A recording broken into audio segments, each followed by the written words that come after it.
안녕하세요, 이완자입니다. 뉴스토마토 끝장뉴스 3월 7일 금요일 라이브 시작하겠습니다. 하늘이 무너진다. 박지원 민주당 의원 이렇게 얘기했어요. 윤석열 내란 수괴 혐의자 구속 취소가 되었습니다. 법원에서 결정이 방금 나왔고요.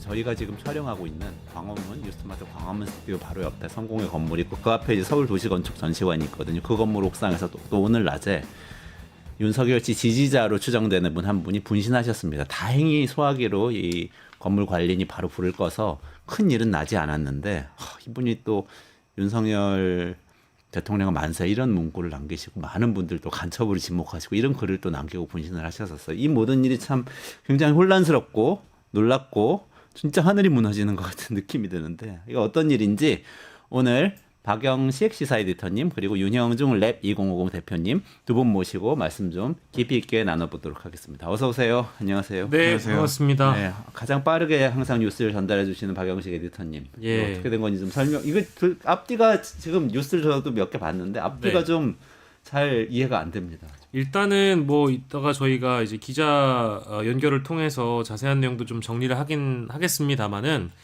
일단 법원이 윤석열의 구속 취소 청구를 인용한 겁니다. 그러니까 지난달 22일에 이 구속 취소에 대한 신문을 어쨌든 법원이 진행을 했는데 그 결과가 오늘 나온 거거든요.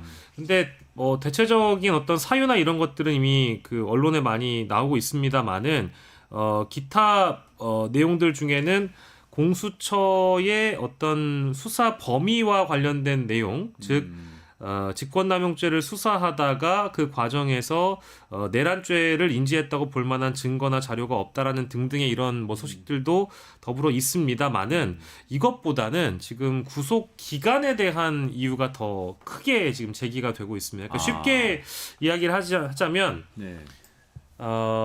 대부분 이제 취재 기자들의 경우에는 체포적 부심은 많이 안 들어보고 살았거든요. 네네네. 구속적 부심은 뭐 많이 들어보기도 했는데 네. 구속 영장 심사를 받고 나서 영장이 발부된 이제 이 사람들의 경우에 구속이 정당했느냐에 대한 판단을 법원에게 다시 물어볼 수 있는데 영장 심사에 대해서 일단 인용이 된 판사의 판결에 대해서 다시 이의를 제기하는 거잖아요. 네. 이제 변호인들이 확실치 않다면 이런 제도를 활용하지 않거든요. 그래서 구속적 부심도 사실 요즘에야 뭐 정치인들이 많이 쓰지 과거에는 이런 일이 많이 없었는데 윤석열 측에서는 걸었던 게 체포적 부심이었습니다. 네. 기억하시는지 모르겠습니다만 이 체포적 부심을 했었고 이 구속적 부심의 경우에도 만약에 구속된 사람에게 대해서 적부심을 따로 한다고 하면 뭐 자료가 오고 가는 구속에 대한 판단을 하기 위해서 자료가 오고 가는 그런 시간들이 있잖아요. 그런 것까지 다 파악을 해가지고 이 사람에 대한 구속 기간에 산입을 시키지 않거든요. 그러니까 추가해서 구속 기간에 섞여서 계산을 하지 않거든요. 네. 제외해서 그러니까 구속 기간이 더 늘어나는 거죠. 이걸 판단해야 되니까. 네. 근데 체포적 부심은 규정이 없어요. 규정이 없어가지고 체포적 부심을 신청했었던 윤석열 쪽에서 아니 왜 구속 기간을 엄밀히 따지면은 왜 구속 기간을 날로 표기를 하냐 시간으로 계산을 해야 된다라는 이의를 제기했고요.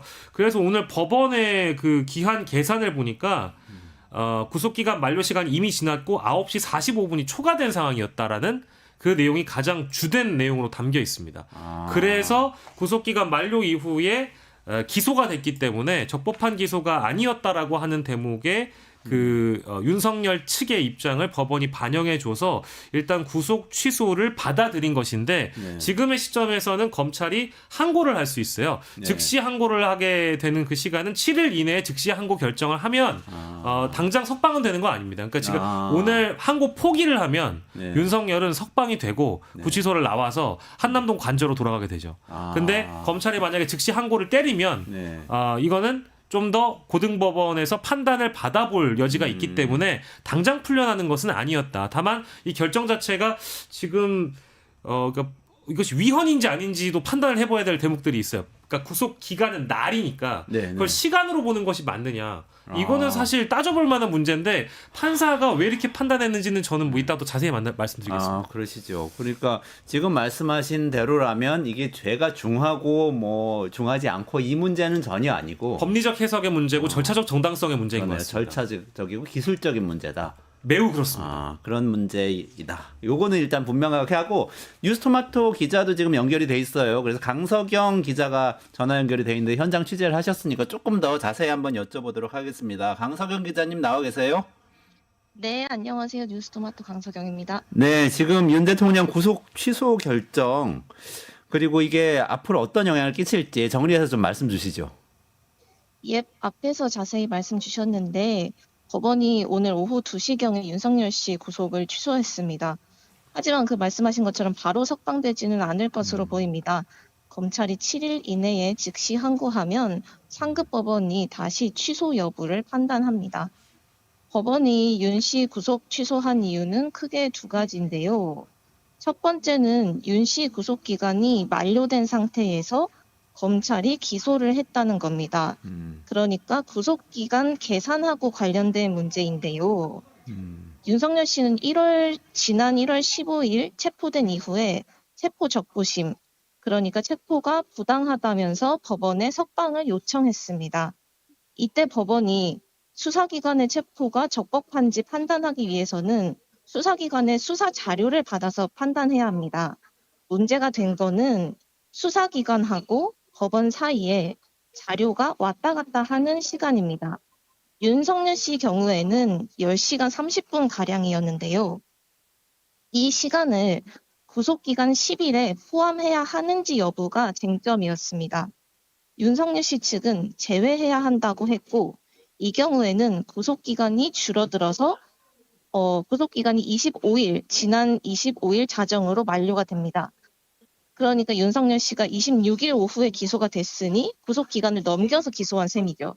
반면에 검찰은 이 시간을 포함해야 한다고 주장을 했습니다. 그럼 검찰 주장대로라면 27일 자정에 만료되기 때문에 구속기간을 넘기지 않고 기소를 한 것이지요. 그런데 법원은 윤석열 씨 손을 들어줬습니다. 구속적부심이 아닌 체포적부심까지 구속기간에 산입하지 않는다고 단정할 수 없다는 판단입니다. 그러니까 쉽게 말해서 체포와 구속을 별개의 제도로 본 것입니다. 여기까지가 첫 번째 이유였고요. 두 번째 이유 설명드리면 두 번째는 이제 내란죄에 대해서 공수처 수사권이 있는지 명확하지 않다는 겁니다.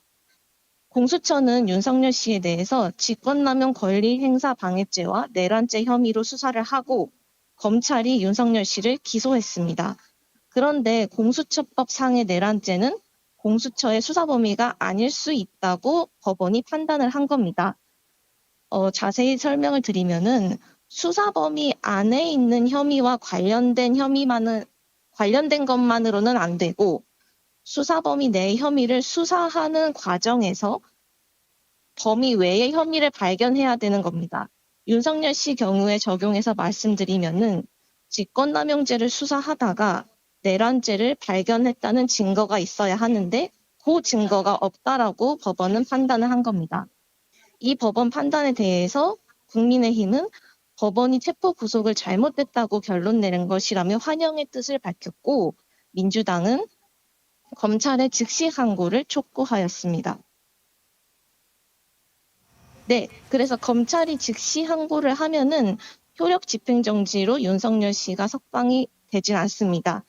그러니까 서울고등법원에서 구속 취소 결정을 다시 하고 상급법원에서도 구속 취소가 결정이 될 경우에 대법원까지 갈 수 있습니다.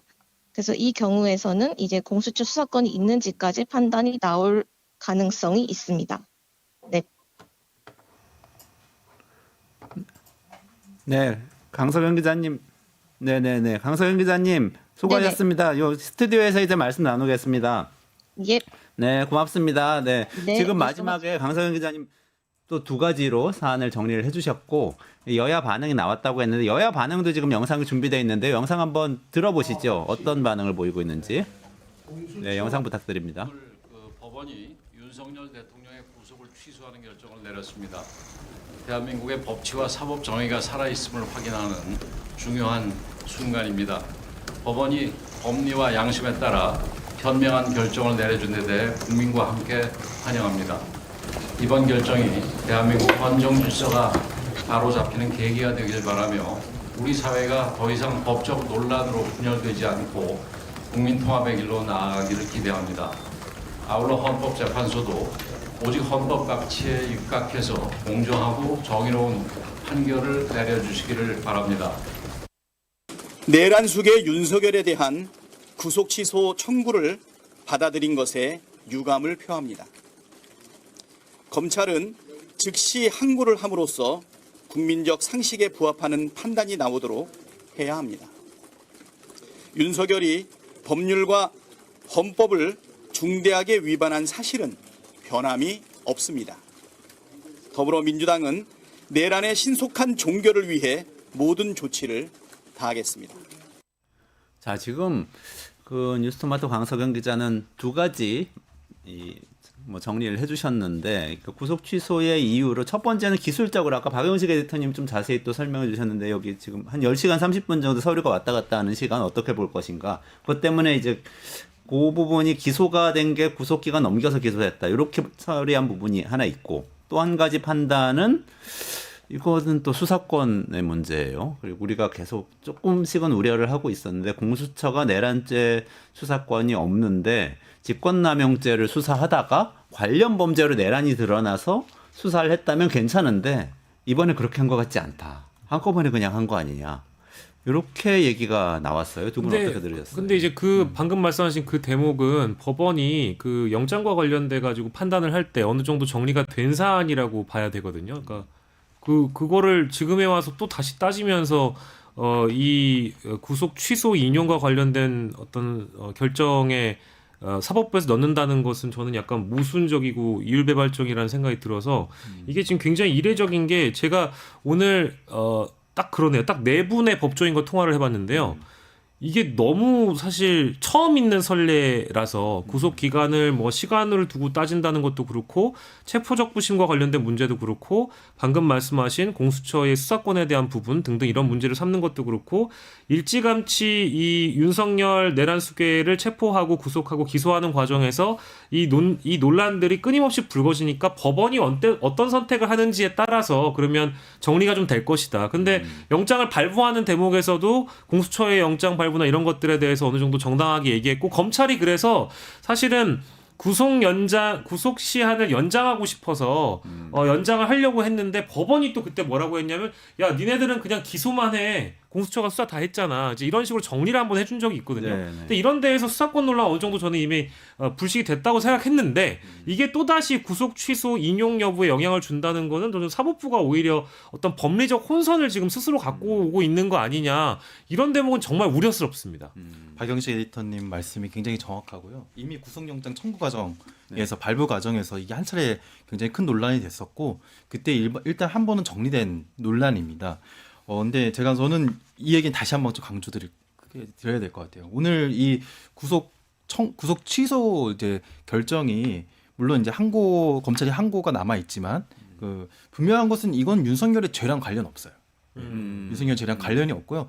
탄핵 재판에도 아무 관련이 없습니다. 네, 탄핵하고 완전히 별개죠. 네, 완전히 별개고요. 요거는 정말 절차적으로 아주 기술적인 문제입니다. 이 구속 기간이 제대로 계산된 것인가, 그리고 두 번째, 그 수사권의 권한이, 공수처가 가진 권한이 어디까지 미치는 것인가, 딱 여기에 대한 문제이기 때문에 이 사안은 뭐 이렇게 지금 윤석열 지지자들이 환호성을 지르고 있고 탄핵 심판에도 영향 미친다 이렇게 생각을 하고 있고, 또 그 반대편에서는 내란 지속되는 거 아니야 이렇게 많이들 우려하고, 사실 저도 오늘 박지원 의원 표현처럼 하늘이 무너지는 것 같았거든요. 하지만 분명한 것은 그것에는 영향을 미치지 않는다. 그리고 영향을 미치지 않도록 해야 한다라는 것이 이제 분명히 말씀드리고 싶고요. 두 번째는 하지만 그럼에도 불구하고 이제 국격 떨어지는 그 소식이 아닐 수 없습니다. 이게 어떤 느낌이냐면, 아마 해외에서는 이런 느낌입니다. 군사 쿠데타를 일으킨 사람이 그 얼마 지나지 않아서 한두 달 지나지 않아서 그 구속이 되는 과정에서도 굉장히 체포되는 건 시끌벅적했는데 다시 이제 풀려나는 수 있다라는 소식이거든요. 이거는 거의 뭐 군사 쿠데타가 자주 일어나는 국가나 아니면은 뭐 마약 범죄 소굴과 권력자들이 결탁되어 있거나 뭐 이런 나라들에서나 있을 법한 일들이 국제사회에서는 분명히 그렇게 받아들일 겁니다. 그래서 굉장히 안타깝고요. 그리고 저는 분명하게 의혹을 제기하는 게 검찰이 도대체 왜 이런 선택을 했을까입니다. 왜냐면은 방금 박영신 에디터께서 잘 말씀해 주셨어요. 분명히 이게 검찰은 그동안 줄곧 주장했습니다. 전례가 있고 판례가 있기 때문에 원래 구속 기간에 대한 그 뭐 왔다 갔다 송달하고 왔다 갔다 하는 그 시간에 대한 계산은 날로 하는 것이다. 그건 선례가 있고 판례도 있다. 검찰은 그렇기 때문에 우리는 그 적법한 그 해석에 따라서 그 적법하게 구속영장을 신청하고 또 기소를 그때 하는 것이다라고 얘기를 했었거든요. 기소 시점을 정하는 것도 검찰은 나름의 선례에 따라서 했다라고 얘기를 하긴 했습니다. 그리고 두 번째, 뭐 공수처 수사권은 이미 정리를 해주셨고요. 근데 검찰은 분명히 그렇게 얘기할 만한, 그렇게 또 기소를 그 시점에 할 만한 나름의 이유가 있었음에도 불구하고 제가 드는 의문은 그겁니다. 그럼에도 불구하고 이건 굉장히 중요한 사안이잖아요. 굉장히 중요한 사안이고 만에 하나라도 있을 이런 상황이 벌어지면 안 되는 것이었잖아요. 근데 물론 아마 이렇게 제가 얘기를 하면은 또 이렇게 피해갈 것 같습니다. 당초 그 당시 그때의 논란을 복귀해 보면은 원래 이제 구속 기간을 더 연장해서 10일은 공수처가 수사하고 10일은 검찰이 수사하기로 상호 협의가 되어 있는 상태였기 때문에 아마 검찰은 그 윤석열의 신병을 확보한 뒤 한 이틀 뒤인가에 기소를 했거든요. 그러니까 시간이 굉장히 촉박한 것은 분명히 사실입니다. 근데 하지만 애초에 그 공수처에서 8에서 9일 거의 10일 가까이 이제 그 왔다 갔다 하는 시간 빼면 10일 가까이 이제 수사를 하고 있었거든요. 물론 그때도 뭐 불러도 안 오고 막 구치소에서 안 오는 것도 이게 할 수 있는 거냐 막 이런 논란까지 있었잖아요.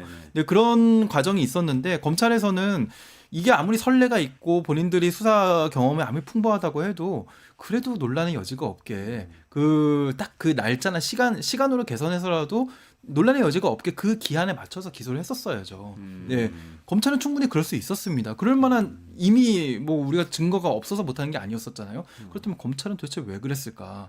지금 저는 이 논란이 공수처의 무능 또 공수처가 제도적으로 문제가 있다라는 논란으로 발전하는 것은 이 논란에 대한 왜곡이라고 생각을 하거든요. 책임 소지는 분명히 해야 될 것 같습니다. 책임 소지는 검찰에게 있습니다. 있다. 그리고 또 하나 강조하고 싶은 건요. 결국엔 이 특검을 안 해서 생긴 일입니다. 네. 이 맞습니다. 예. 그러네요. 예. 특검의 문제. 예, 수사권 논란도 특검에 있었으면 아무 논란이 없었습니다. 특검은 당연히 수사권한이 있기 때문에 내란죄 수사권한이 있기 때문에 특검이 있었으면요. 뭐 이 지금 검찰을 우리가 못 믿잖아요. 도대체 김성훈 경호처 차장 왜 구속영장 청구 안 하는 거야? 그리고 이 날짜를 갖다가 왜 이런 리스크를 아예 없도록 하지 않았던 거야? 이 우리가 의혹의 눈으로 바라보고 있잖아요. 그 의혹의 눈을 바라볼 필요가 없이 특검을 썼으면 모든 문제가 깔끔해지는 문제입니다. 그래서 지금 하늘이 무너지는 것 같은데요. 하늘이 무너져도 솟아날 구멍 있잖아요. 그 솟아날 구멍은 특검입니다. 다시 내란 특검 해야 됩니다. 그러네. 네. 지금 자유문수님이 슈퍼챗도 쏴지네 이런 메시지 주면서 윤 대표님 말씀하실 때 슈퍼챗을 쏴주셨네요. 감사합니다, 자유문수님. 검찰의 문제다. 아니 근데 그 말씀이 다 맞는 말씀이시죠. 그러니까 그 우리가 시간을 조금만 돌려보면은 그 지금 여기 법원이 오늘 발표한 걸 보면 9시간 45분 이미 구속 시한이 만료가 됐고 그 이후에 기소가 적법하지 않다라는 그런 윤석열 측의 말에 어느 정도 뜻을 받아준 거잖아요. 근데 생각해 보시면 그때 검찰이 구속기한 연장하려고 하니까 법원에서 안 받아주고 나서 주말이었나요? 그때 무슨 일이 있었냐면 심우정 검찰총장이 전국 지검장, 고검장 뭐 회의 이런 거 주재해가지고 이야기를 또 들어봐야 된다고 시간을 질질 끌었어요.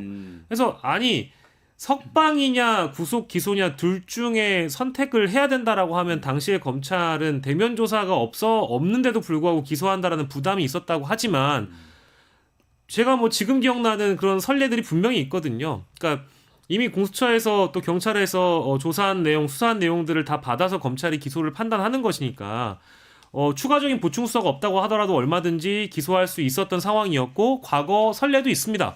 뭐 조국 전 장관의 저기 아내 정경심 교수의 경우에도 마찬가지로 그 공소시효의 문제가 걸리기 직전에 바로 그냥 한 번도 소환 조사 없이 그냥 기소해 버렸거든요. 그런 검찰이 그때는 왜 전국 고검장, 지검장 회의까지 심우정 검찰총장이 하루를 소비하면서 뭐 이런 고민을 하다 보니까 지금 이런 문제가 발생한 거거든요. 이러니까 오해를 받는 거죠. 그래서 이런 논란을 불식시키려면은 당연히 특검이 필요하다라는 말씀을 할 수밖에 없고 지금도 마찬가지죠. 2시 정도에 이게 이제 속보가 전해졌는데 아직까지 즉시 항고를 안 하고 있습니다. 그러니까 즉시 항고하지 않겠다는 것은 그냥 뭐 오늘 풀어준다는 얘기로밖에 안 들리는 거거든요. 물론 생각할 시간이라는 게 법적으로 7일이라는 시간이 있기 때문에 7일 안에 즉시 항고 결정을 검찰이 하지 않으면 윤석열을 석방한다. 이제 이 결론이거든요. 그럼 저는 항고할 거라고 보고 고민하는 모습을 보여주는 이유는 진짜 우리가 잘못 계산하는 게 맞는 거야? 법원은 왜 이런 선택을 했지? 야, 우리도 좀 깜짝 놀랐다라는 식으로 당황하는 척이라도 하려고 이러는지는 모르겠지만 결국에 이런 시간을 준다는 것은 이미 지금 뭐 대통령실이나 한남동 관저나 뭐 이런 쪽에 어마어마한 지지자들이 또 대거 나와서 윤석열 기다리고 있다라는 거 아닙니까? 이러다 보면은 사법부가 사회적인 최후의 보루로서 사법적인 혼란을 종식시켜주고 사회적 안정을 가져와야 되는 책임을 지금 방기하고 오히려 자신들이 과거에 했던 선택을 마치 뒤집으며 이 구속 취소 인용을 받아줌으로 인해서 사회적 혼란을 부추기는 것밖에 안 되는 겁니다. 그러니까 저는 모두의 책임일 수밖에 없다라는 생각이 드는데 책임 소재는 확실하자. 공수처의 제도적 미비점들 때문에 여러 책임 소재를 물을 수는 있다고는 보지만 지금 이 책임은 저는 검찰의 책임이 완벽한 검찰의 책임이라고 생각해요. 이거를 왜 이렇게까지 끌어오게 됐는지에 대해서 책임을 저는 심우정 검찰총장에 물어야 된다고 봅니다. 심우정 씨가 옷을 벗어야 된다고 봐요. 네, 심우정 검찰총장 물러나야 됩니다. 이거는 총장한테 문제가 네, 있다. 정말 심각한 문제고요. 저는 이 얘기를 하고 싶어요. 그 검사들이랑 친하게 지내고 싶어 하는 사람 있잖아요. 유별나게 친하게 지내고 싶어 하는 사람. 저는 어떤 공통점이 있냐면요. 뭔가 숨길 게 많고 죄가 많은 사람들이 검사들이랑 친하게 지내고 싶어 합니다. 왜냐면요. 검사가 가장 무서운 게 물론 수사권도 있지만 그 수사를 한 내용들을 바탕으로 기소를 할 수 있다는 기소권이 있다는 거잖아요. 우리나라는 또 기소 독점이기 때문에 검찰이 이제 기소를 하느냐가 굉장히 중요한데요. 예, 뭐 검찰 실무와 뭐 검사 생활을 오래 했던 사람들이 그냥 속마음을 얘기를 해주면은 진짜 무서운 거는 기소를 하느냐가 아니에요. 기소를 안 할 수 있는 권리가 가장 무서운 거라고 합니다. 그러니까 누군가를 봐줄 수 있는 거죠. 그러니까 저는 이런 의심을 할 수밖에 없습니다. 그 아까 이제 방금 심우정 검찰총장이 그 중요한 시기에 그렇게 시간을 낭비하고, 예, 지금 뭐 비아폰의 불출이나 비아폰 사용 내역이나 이런 것들도 제대로 수사가 안 되도록 검찰이 막고 있잖아요. 도대체 그 검찰과 윤석열 측과 대통령실과 어떤 소통이 있었는지 그런 것들도 우리가 알 필요가 있는데 아니 우리는 몰라도 돼요. 그래서 최대한 수사기관이라도 그렇죠. 알아야 되는데요. 그렇죠. 그것조차 지금 막고 있잖아요. 그래서 저는 애초에 이제 내란 초기부터 우리 내란의 공모자, 내란의 전모가 아직 밝혀지지 않은 상태이기 때문에 늘 긴장을 늦추지 말자 이렇게 말씀드렸잖아요. 검찰이 내란의 공모자가 아닌가 여전히 의심스럽습니다. 그렇지 않아도 그런 얘기가 좀 나오고 있던 때였는데 그래도 약간 제가 그래도 걱정을 너무 하시는 분들이 계실까봐 다시 법원에 결정한 부분, 그 부분 한번 다시 읽어드릴게요. 그러니까 법원에서 뭐라고 그랬냐면은 절차의 명확성을 기하고 수사 과정의 적법성에 대한 의문의 여지를 해소하는 게 바람직하다면서 윤 대통령 구속을 취소했는데 사유를 덧붙입니다. 그렇지 않다면 추후에 재심 사유가 될 수도 있다. 이게 서울중앙지법의 설명입니다. 그러니까 뭐 법원의 설명은 어쨌든 이거 이렇게 수사했다가 나중에 다시 뒤집힐 수 있으니까 처음부터 단단히 잘 다지고 가자. 이런 취지인 걸로 저는 들려요. 그러니까 마지막에 하신 말씀은 이제 그 판사도 이런 결정을 하면서 물론 부담이 있을 거고요. 그게 실제로 이런 뭐랄까 법조인들조차 예상하지 못하는 이변이나 이런 선례들이 발생함으로 인해서 1심과 2심 즉 하급심에서 증거를 가지고 다투다가 대법원으로서 법리만을 봤을 때 이 하급심에서 적용하는 법리들이 만약에 잘못됐다라는 판단이 들면 이 재판 자체를 이제 무위로 돌릴 수 있는 가능성이 매우 크기 때문에 시작부터 잘 하자라는 거에 대해서 저는 뭐 전적으로 동의를 하고요. 법리적으로 뭐 빈틈없이 적용해야 되는 것도 분명히 맞죠. 근데 이걸 이제 국민들 마음을 제가 대변하고자 말씀을 드리면 윤석열은 내란 수괴 혐의를 받고 있는 자고 헌법을 위반한 사람이잖아요. 그러니까 반칙 세력입니다. 반칙을 범했죠. 헌법 위에 군림하려고 했고 민주주의 체제를 이제 독재 시대로 돌리려고 했던 사람입니다. 근데 이런 사람에 대해서 이런 아주 저는 이게 그 절차적 정당성으로 놓고 본다고 하면 99%의 완벽을 기했지만 1%가 모자랐던 부분이 있을 수 있다고 보거든요. 이런 거에 대해서 판사가 저는 충분히 여론도 고려할 줄 알아야 되고 뭐 물론 이제 법리 적용은 100%고 법대로만 판단한다. 이것이 법치 만능주의잖아요. 이런 것만 따지다 보니까 결국 사회적 혼란을 부추기는 결과를 낳게 될 건데 그럼 판사가 이거에 대해 책임을 집니까? 앞으로 어떻게 할 거예요? 그래서 지금 풀어주면은 어떻게 할 건가요? 지금 아무리 직무가 정지됐다고 하더라도 한남동 관저로 돌아가게 되면 당연히 누군가와 통화하고 당연히 그렇죠. 누군가를 압박하고 당연히 다시 계엄을 뭐 물론 계엄을 할 수는 없다고 하더라도 누군가한테 전화를 하고 자기만의 정치를 할 수 있는 가능성을 판사가 열어주겠다라는 거잖아요. 이분에게 어떤 권한을 누가 어떤 식으로 줬는지 모르겠지만 이거는 절대적으로도 있어서도 안 될 일이 벌어졌다라고 저는 개인적으로 보고요. 이건 어디까지나 그냥 저의 감정과 정무적 판단을 담아서 말씀드린 거고 법리 해석은 이제 법률가들이 따로 해주시길 바라고 제가 그러면 이게 이제 법리적 혼란을 뭘 갖고 올지를 제가 말씀드려 볼게요. 네네네. 자, 체포적 부심과 이 구속적 부심을 일일이 따져가지고 이런 식으로 피의자가 피고인이 이런 식으로 이제 피고는 아니죠. 피의자가 이런 식으로 행동을 한다. 그럼 윤석열의 사례가 앞으로 어떤 악습을 낳게 될 건지 폐해를 남기게 될 건지 좀 걱정됩니다. 제가 만약에 죄를 지어가지고 체포를 당하잖아요. 일단 체포적 부심. 저 구속당하잖아요. 일단 구속적 부심. 모든 걸 다 건 바이 건으로 이렇게 하라고 지금 이런 악습을 남겨준 거 아닙니까? 근데 판사가 심지어 구속 취소 결정을 했어요. 앞으로 이런 건 바이 건 모든 피의자가 다 걸어도 되는 겁니다. 이거를 판사가 길을 열어준 거예요. 심지어 아까 그 여러 그 구속 취소 사유 중에 뭐 수사권 분쟁까지 포함시켜가지고 사유를 담으셨던데 아니 이미 법원이 그런 판단을 했던 선례가 있었던 걸 뒤집어가지고 또 이렇게 결정을 해버리면 저는 많은 오점들을 남기게 된다고 보고요. 그러면 왜 윤석열 케이스에만 이런 중요한 의견 변경을 담아서 구속 취소 결정을 하느냐. 체포적 부심이란 이례적인 사례가 있었다고 하더라도 그럼 왜 다른 피의자는 적용 안 해줍니까? 해줍니까? 다른 판사들은 해주나요?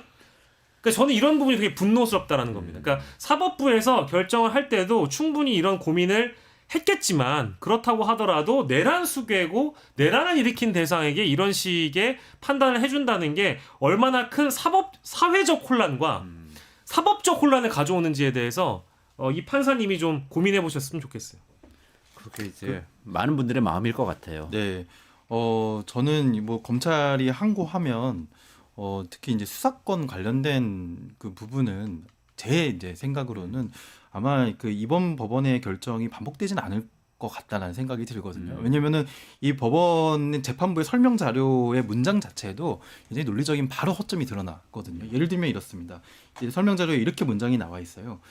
공수처는 공수처법 제2조 4호 라목에 따라 뭐 어떤 목에 따라 직권남용 권리행사 방해죄의 관련 범죄여서 내란죄가요. 관련 범죄여서 내란죄에 대한 수사권이 있다고 주장하지만 실제 수사처가 직권남용 권리행사 방해죄의 수사 과정에서 내란죄를 인정하였다고 볼 만한 증거나 자료가 없음이라고 표현되어 있거든요. 네. 자, 여기서 정확하게 봐야 될 부분은 관련 범죄는 할 수 있다라고 주장을 했는데 네. 여기서 이제 법원에서 이제 그 따져본 부분은 이 수사 과정에서만 그거에 새로 발견되어야지만 관련 범죄라고 인정하는 그 네. 논리적인 구조를 스스로 만들어 버린 거예요, 재판부가. 네. 예, 수사 과정에서만 인지하여야지만 관련 범죄다. 그거는 아주 새로운 논리거든요. 그러니까 이거는 그렇지 않을 가능성이 상당히 있는 거잖아요. 우리가 어떤 관련 범죄라는 거는 수사 과정에서만 밝혀질 수도 있지만 수사 과정이 아니라 뭐 이미 언론에서 많이 밝혀지기도 하고 먼저 수사하지 않은 과정에서도 밝혀질 수 있는 겁니다.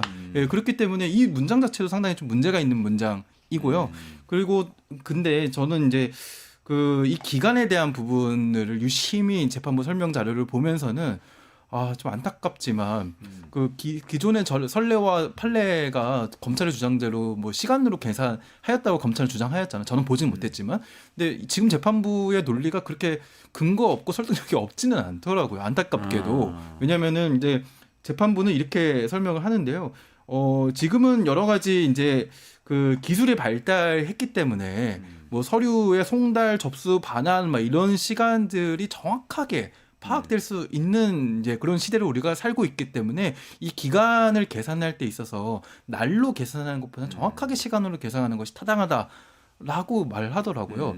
그래서 그 말만큼은 그래도 합리적이네라는 생각이 들어서 이게 참 좀 설득력이 또 없진 않아서 안타깝기도 하고 걱정되는 측면도 있습니다. 근데 만약에 그렇다면은 검찰은 왜 그렇게 했을까라는 질문을 다시 하게 되는 것이죠. 검찰이 예. 왜 그랬을까? 그러니까 이건 이제 헌재가 실제 이게 만약에 헌재에서 판단할 수 있는 부분이 있다라고 하면 뭐 위헌 판단을 내릴 수도 차후에 있는 것이고 이게 이제 시간으로 계산하는 게 첫 선례니까 전 굉장히 조심스럽게 일단 바라봐야 하긴 해야 된다고 생각하고요. 제가 뭐 비록 앞서서 좀 흥분하긴 했습니다만 뭐 좀 더 시간을 두고 즉시 항고가 내려진다고 하면 고등법원에서 좀 판단을 받아봤으면 좋겠다는 생각을 일단 하고 저도 이게 이런 사례는 처음 봤기 때문에 모두가 다 처음 겪는 사례잖아요.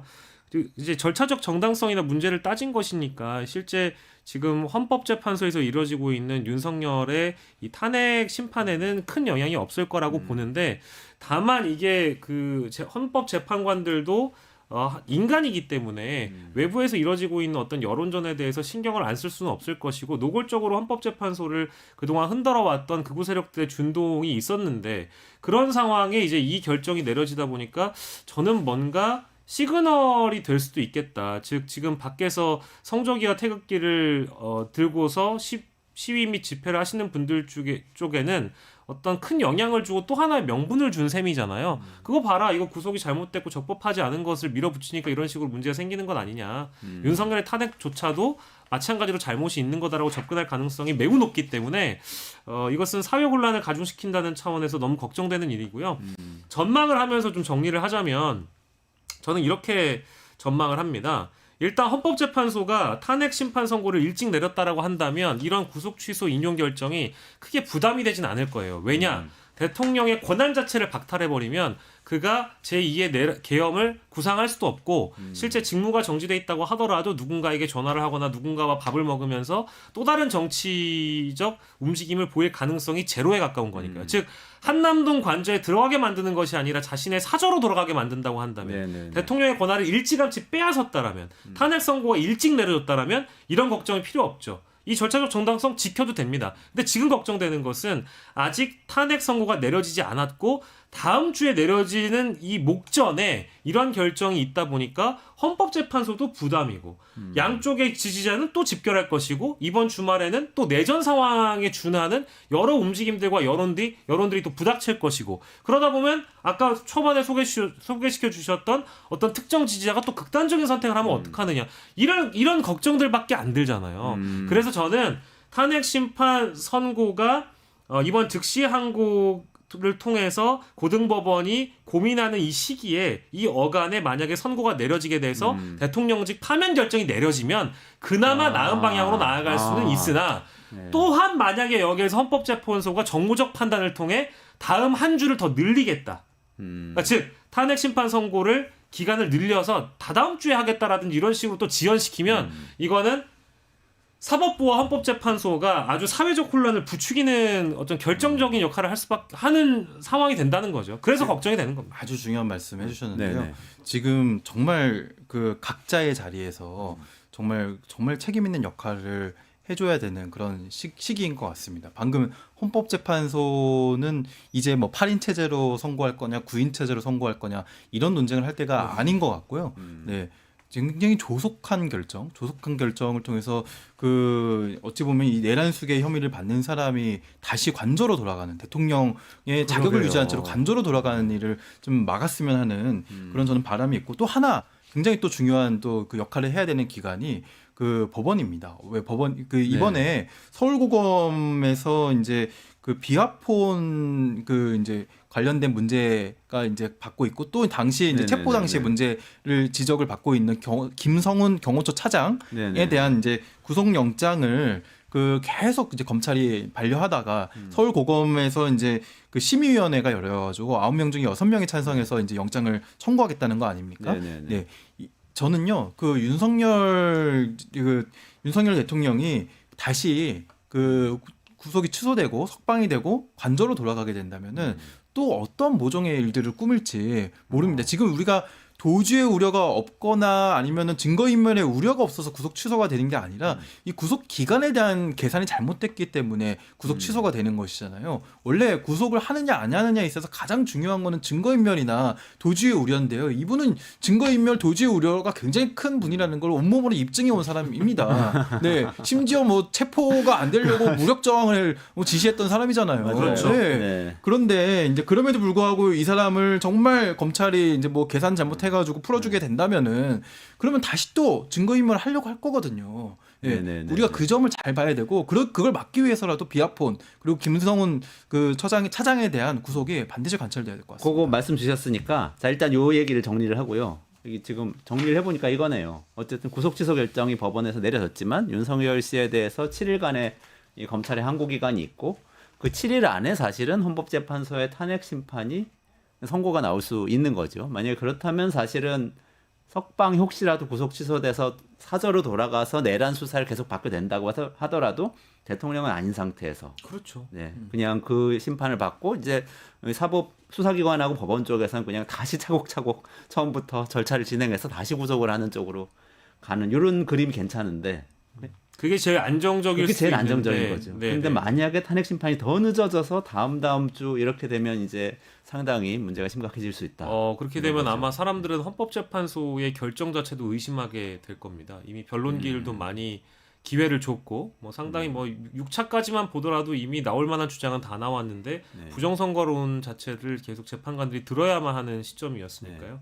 여러모로 헌법재판소에서도 현명한 결정을 다음 주에 해주길 바라는데 아직까지도 이 시각까지 즉시 항고 결정이 안 나온다는 거에 대해서 너무 불안합니다.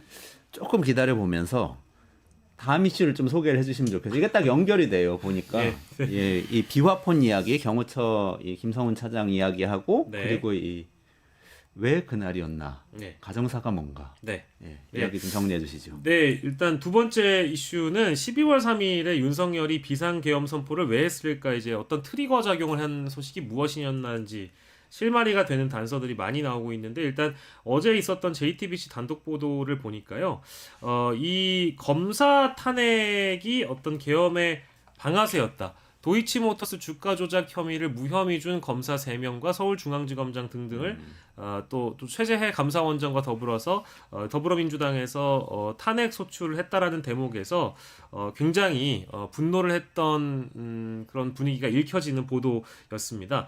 김용현 전 국방부 장관이 검찰 조사에서 12월 1일 그러니까 12월 1일이면 이틀 전이네요. 계엄 선포 이틀 전에 윤석열이 이렇게 얘기를 했다라는 겁니다. 특정인을 수사하는 검사 3명을 탄핵하는 것이 말이 되느냐? 감사원장 및 검사 3명 탄핵을 계획대로 하면 이건 도를 넘은 것이니까 이건 더 이상 보고 넘길 수가 없다. 이런 얘기를 윤석열 당시 윤석열 대통령이 했다라는 겁니다.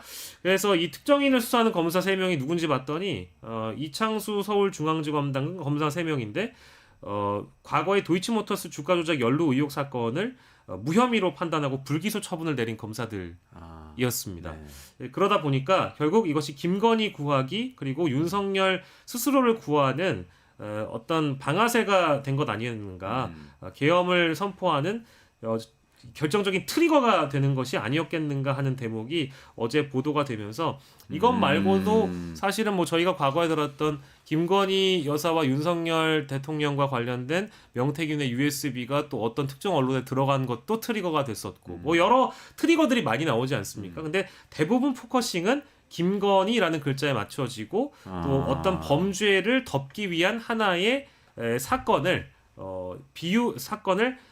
막기 위해서 윤석열 대통령이 내란을 발생시킨 것 아니냐라는 추측이 가능한 보도였습니다.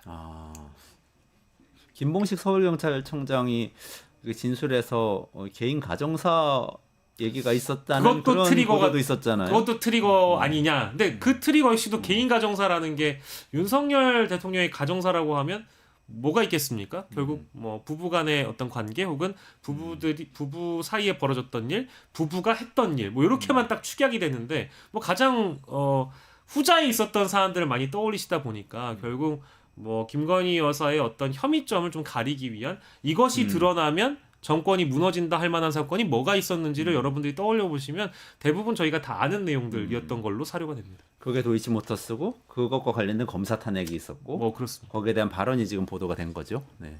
어떻게 보세요? 우리가 지금 한 사람 지키자고 한 사람의 범죄를 덮자고 벌인 일 때문에 지금 이 몇 달 동안 지금 뭔 고생을 하는 것인지 모르겠습니다. 그러니까요. 네. 근데 물론 말씀하신 대로 뭐 새로운 내용들이 계속 나오고 있지만요. 뭐 당시에 여러 정황으로 봤을 때도 그 명백하게 목적은 단 하나밖에 없었습니다. 네, 김건희 특검법 그걸 막겠다. 그러니까 특정인을 수사하는 검사들을 탄핵하는 게 말이 되느냐. 여기서 중요한 거는요. 검사들이 아니고요. 특정인이에요. 네, 특정인이 김건희잖아요. 특정인을 수사하는 내 아내를 수사하는 검사들, 내 아내를 불기소 처분해서 죄를 면해준 그 검사들을 탄핵하는 게 얘네들 탄핵시키면은 혹시 좀 정신 제대로 박힌 검사들이 와가지고 특정인을 제대로 수사할 수 있잖아요. 특정인. 그러니까 여기서 특정인이 김건희 씨라는 그렇죠. 거죠. 그래서 이제 지금 이 김건희라는 사람이 저지른 여러 가지 잘못들을 막아주기 위해서 이렇게까지 우리 모두가 이렇게 고생을 해야 되는 게 참 안타깝고요. 뭐 그때 이제 결국에는 한동훈 추가. 한동훈을 왜 잡습니까? 갑자기 전화해서. 반국가 단체 뭐 종북 뭐 해당됩니까 한동훈이요? 네. 그거는 전혀- 평생의 직이잖아요. 평생 자기를 위해서 얼마나 브레인 역할을 해줬는데 그런 한동훈을 왜 추가했습니까? 한동훈 당시 친한계가 돌아서면 김건희 특검법이 가결될 수 있었던 상황이었잖아요. 그거 말고는 이유가 없습니다. 아마 이제 김봉식 서울청장의 증언도 저는 이 역사 속에서는 굉장히 중요한 증언으로 기록될 것 같거든요. 한마디 가정사, 개인 가정사. 하고, 네. 그래서 이번에 또 서울청장을 바꾸지 않았나 또 그런 생각도 들고요. 그러니까 세 가지가 다 그러네요. 명태균 황금폰이 있고 김건희 특검법이 있고 그게 이제 당원 게시판 사태 이후에 한동훈 계획이고 그리고 지금 나온 게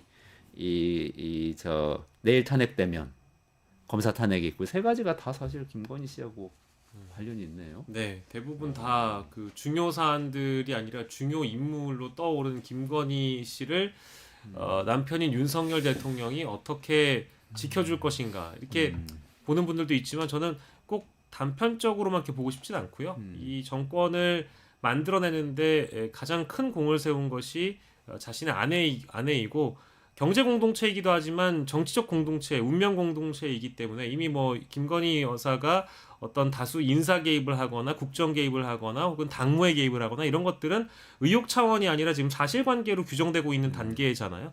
그러다 보니까 사실 본인 V0, V1 이런 표현도 많이 하는데 누가 V0였는지를 다시 한번 고민하게 만드는 그런 사연이기도 합니다. 딱 하나만 더 말씀드리면요. 윤석열 대통령이 자주 얘기하는 게 야당 대표가 최종적으로 사법처벌 되기 전에 자기를 탄핵시키려고 이 소동을 벌이고 있다라고 누차 강조하고 있잖아요.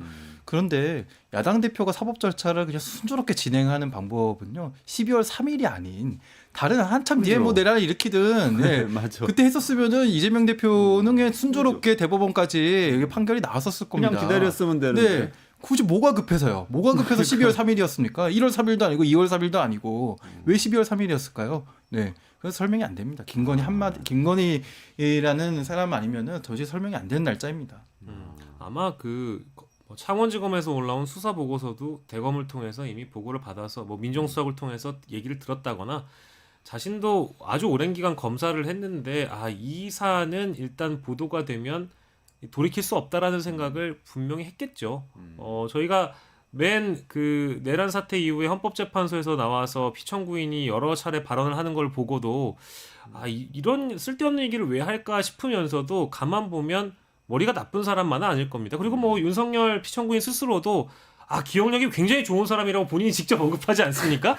그런 거 보면 분명히 저의가 있었을 것이다. 함의가 있기 때문에 이렇게 급하게 내란을 선포할 수밖에 없었던 배경이지 않나 싶습니다. 이것도 중요한 얘기라 그럼 말씀하신 김에 비화폰 이야기도 같이 좀 정리해 주시죠. 그러니까 김성훈 경호처 차장의 구속영장이 결국 법원의 판단을 받게 됐는데 이 배경은 아까 우리 대표님이 말씀 주신 것처럼 이 고검에서 영장 심의위를 거치게 되는데 영장 심의를 통해서 이건 검찰이 영장을 청구해야 된다는 결론이 났기 때문입니다. 이제 이것을 검찰이 받아들인 것이고요. 다만 그간 3번의 경찰의 영장 신청을 검찰이 사실상 기각을 했고 이번이 4번째 이제 청구가 되는 것이고 법원에서 판단을 받으면 당연히 경호처 차장이나 경호본부장까지도 구속될 가능성이 매우 높다라고 보는데요. 왜냐하면 체포영장 집행 과정에서 사실 법률적으로 다수의 잘못을 저질렀고 실제 증거인멸 시도가 있었다라든지 비화폰 서버라든지 이런 것들을 관리하는 책임이 있는 경호처의 주된 책임자들이기 때문에 그대로 뒀다가는 여전히 위험 인물이라고 생각이 되고요. 다만 앞으로의 상황을 좀 더 지켜보긴 해야 될 것 같습니다. 왜냐하면 이미 윗물이 맑아야 아랫물이 맑은 법인데 구속이 되고 나서도 과연 김성훈은 가만히 있을까?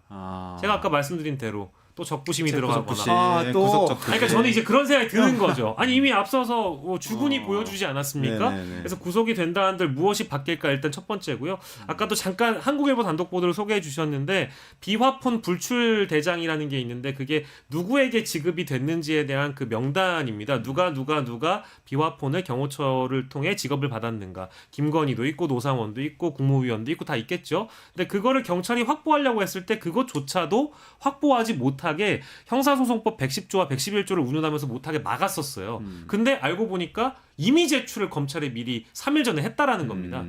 검찰과 짜고 치는 고스톱이라는 거죠. 그러네요. 그러니까 이제 영장을 검찰이 청구한다고 해서 그 영장을 발부받아 검찰이 김성훈이나 이광우 본부장의 신병을 확보한다고 한들 이미 증거인멸이 혹시나 다 끝난 상황은 아닐까. 시간을 많이 부여했기 때문에. 두 번째는 김용현이 마치 자진 출석해서 검찰에 찾아갔던 것처럼 신병이 확보돼서 검찰에 들어가서 조사를 받는다 한들 검찰은 김성훈은 혹시 봐주진 않을까. 이런 생각까지 들게 합니다.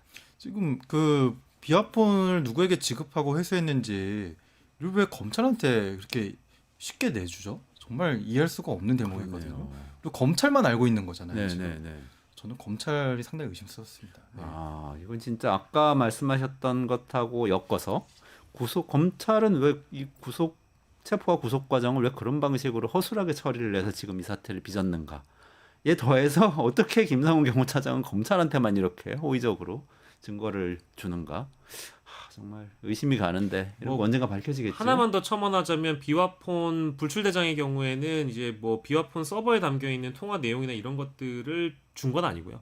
그냥 그 누구에게만 지급했는지 정도에만 어떤 대장이라고 볼 수 있기 때문에 그게 실제 비화폰 서버에 어떤 내용이 담겨 있는지는 압수수색을 하거나 실제 포렌식을 해봐야 알 수 있다라고는 하는데 김성훈 본인 스스로 얘기를 했습니다. 통화 내용이나 이런 거는 이틀 만에 다 지워지는 법이라 내가 굳이 삭제를 지시할 이유가 없다라는 식으로 얘기를 했거든요. 근데 다수의 전문가들은 이틀 만에 그 내용이 다 전부 다 지워지는 건 또 아니라고 응답을 하고 있기 때문에 실제 수사를 통해서 어떤 내용을 살려낼 수 있고 어떤 내용을 혹시나 지운 건 아닌지에 대한 정보 확보까지 나아가야 되는데 시간이 너무 많이 흘러가지고요. 네. 계속 구속을 안 시켰었잖아요, 검찰이. 그러니까요. 그래서 그게 혹시나 이 수사의 어려움을 가중시키고 검찰 스스로가 내란의 어떤 가담자인 것을 피하기 위해서 비화폰을 통해 누구와 검찰의 수뇌부가 통화했다는 내용을 지우게끔 만들어주기 위해서 이태 동안 시간을 끌었던 건 아닌가 이런 합리적인 의심이 들기 때문에 김성훈이나 이광우 본부장에 대한 앞으로의 수사 방향도 좀 주시해서 봐야 될 것 같습니다. 중요한 거는 김성훈 차장을 구속한다고 해서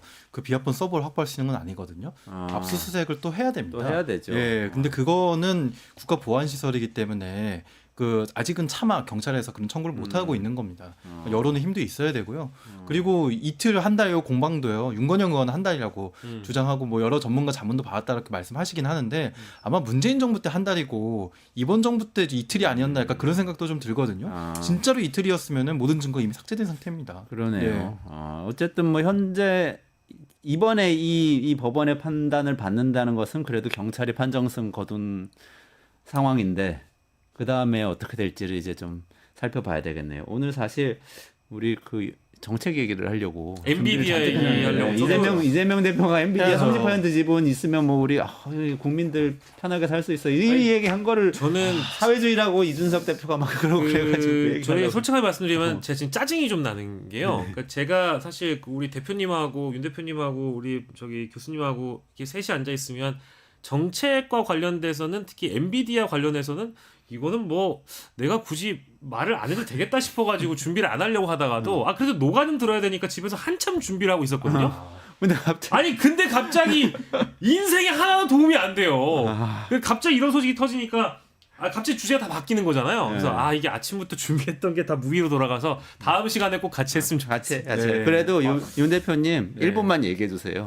페이스북에서 또 열심히 또 싸우고 계시니까. 예, 유승민, 이준석 뭐 이런 분들 네, 계속 더 반박하는데. 궁금하신 분들은 제 페이스북 참조해 주시면 네. 될 것 같고요.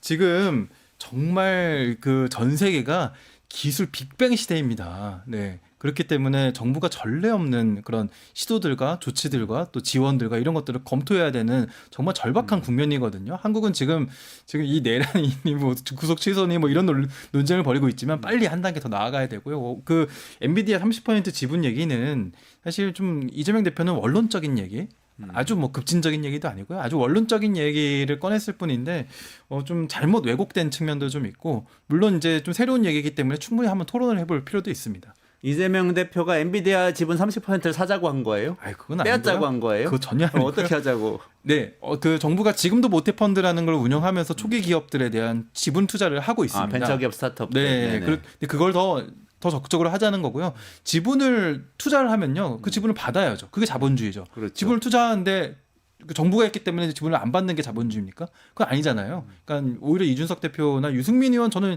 이번 논란에서 상당히 좀 그 실망스럽기도 벤처기업들이 했는데요. 막 커서 엔비디아처럼 커지게 만들자. 그러면 정부도 돈을 많이 벌지 않겠냐. 지금 그렇죠. 지금 연기금이 해외 주식 투자해가지고 작년에 150조 벌었잖아요. 예, 연기금 돈 벌지 말란 얘기예요. 근데 지금. 이준석 의원이나 아니면 유승민 의원 같은 분들은 그렇게 되면은 정부가 경영에 막 간섭하는 사회주의 같은 거 아니냐 이렇게 얘기하는 거 아니에요? 그거는 좀 더 고민을 해봐야 됩니다. 근데 여태까지 그런 지분 투자 형태로 VC들이 했을 때 경영에 아예 간섭을 안 하지는 않았지만 정부가 했을 경우에는 어떻게 해야 되는가? 그동안은 별로 안 했거든요. 그러니까 그런 것들도. 근데 연기금은 안 하다가 이제 스튜어드십 코드라고 해가지고 사회적 책임은 또 해야 된다. 이런 논의가 우리가 발전해 왔어요. 이 모든 축적된 논의를 다 없었던 거 취급하는 것 같거든요. 그래서 좀 자세하게 다시 한번 얘기할 기회가 있었으면 아니 좋겠어요. 근데 저는 이번에도 찾아보면서 보면 우리가 과거 박정희 정부 때도 왜 포항제철 같은 것도 국가가 나서서 키워주고 하면서 그죠. 뭐랄까 국민들이 다 국민들의 합의 동의하에 우리가 어떤 기업을 어떤 혁신적으로 어떤 산업을 주도시킬 수 있는 기업이 있다라고 한다면 이걸 우리 국민과 국가가 같이 성장시키는 게 이게 나쁜 담론은 아닌데, 이게 왜 반시장주의와 반자본주의 그리고 오히려 뭐랄까 좀 이념적으로 어떤 정치인을 비판하는 소재로 쓰이는 건지 잘 모르겠더라고요. 그러니까 진심으로 잘 모르겠어가지고 찾아보니까 뭐 해외 사례들도 굉장히 많고, 뭐 아까 말씀하신 모태펀드라든지 뭐 신한군에는 무슨 태양광 펀드 이런 거 해가지고 오히려 잘 먹고 잘 살고 있다는 거 아닙니까? 대박 나눠주고 있고. 그게 뭐가 그리고 뭐 대만의 TSMC 반도체 그렇죠. 지금 파운드리 1위잖아요. 거기는 대만 정부가 50% 출자한 기업이에요. 그 50%가 들어가요? 네네. 처음에. 지금은 7% 남았어요. 처음에 50% 투자했다가 예. 기업이 커지니까 투자자들 막 들어오잖아요. 그러니까 예. 정부가 또 지분도 팔고 희석되고 이래가지고 지금 7% 됐어요. 근데 긴 세월이니까 그게 한 그럼 30년 됐으니까. 30이 아니라 거기 50으로 시작을 했어요? 네네. 쭉 줄어들어가지고 이렇게 된 건데. 참. 그럼 TSMC 대만 사회주의 국가. 그럼 중국은 뭐지? 뭐 이런 복잡한 생각이 막 들면서 제일 성공한 국가 사실 한국이에요. 산업정책. 네. 이야기 참. 빨리 이거 지금 파면 되고, 그리고 정리되고 나면 사저로 돌아가시든지 뭐 구속 취소가 다시 취소돼가지고 다시 구치소로 가시든지 하여튼 다시 정책 얘기로 돌아서 다시 하시죠. 민주당에서 아예 그냥 공개 토론을 하자고 이재명 대표가 지르는 바람에 사실 이거에 불만 있는 사람들은 대선 주자들끼리 다 토론하면 되잖아요. K 그렇죠. 엔비디아 네네네. 이것이 어떤 논쟁인지. 이거 굉장히 생산성 있는 거잖아요. 맞아요. 그 공개 토론 같은 거 하면은 그거 리뷰를 저희 셋이 같이 해도 재밌을 것 같아요. 그거 재밌겠네요. 그거 하겠다고 했습니다. 안철수 하겠다고 의원도 했어요? 하겠다고. 그래요? 네. 뭐 권성동 뭐 본인 직접 나올 줄 모르겠지만 아무튼 하겠다고 국민의힘도 했습니다. 하겠다고 알겠습니다. 좋은 그러면 일이죠. 그것도 우리가 다음번에 다시 리뷰하기로 하고 오늘 여기까지 하고 네. 정리를 해야 될 것 같습니다. 윤영중 랩 2050 대표 그리고 박영식 시사 에디터 모시고 이야기 나눴고요. 조금만 기다리시면 끝내주는 경제 강정수 박사 나와서 AGI 일반 인공지능 이거 가능하다는 얘기가 지금 나와서 미국에서 엄청 시끄러운데 뉴욕타임즈 그 팟캐스트에 나왔어요. 그 이야기 가지고 좀 이야기 진행해 보도록 할 테니까 끝까지 들어주시고요. 두 분 여기서 인사드리도록 하겠습니다. 고맙습니다. 감사합니다. 감사합니다.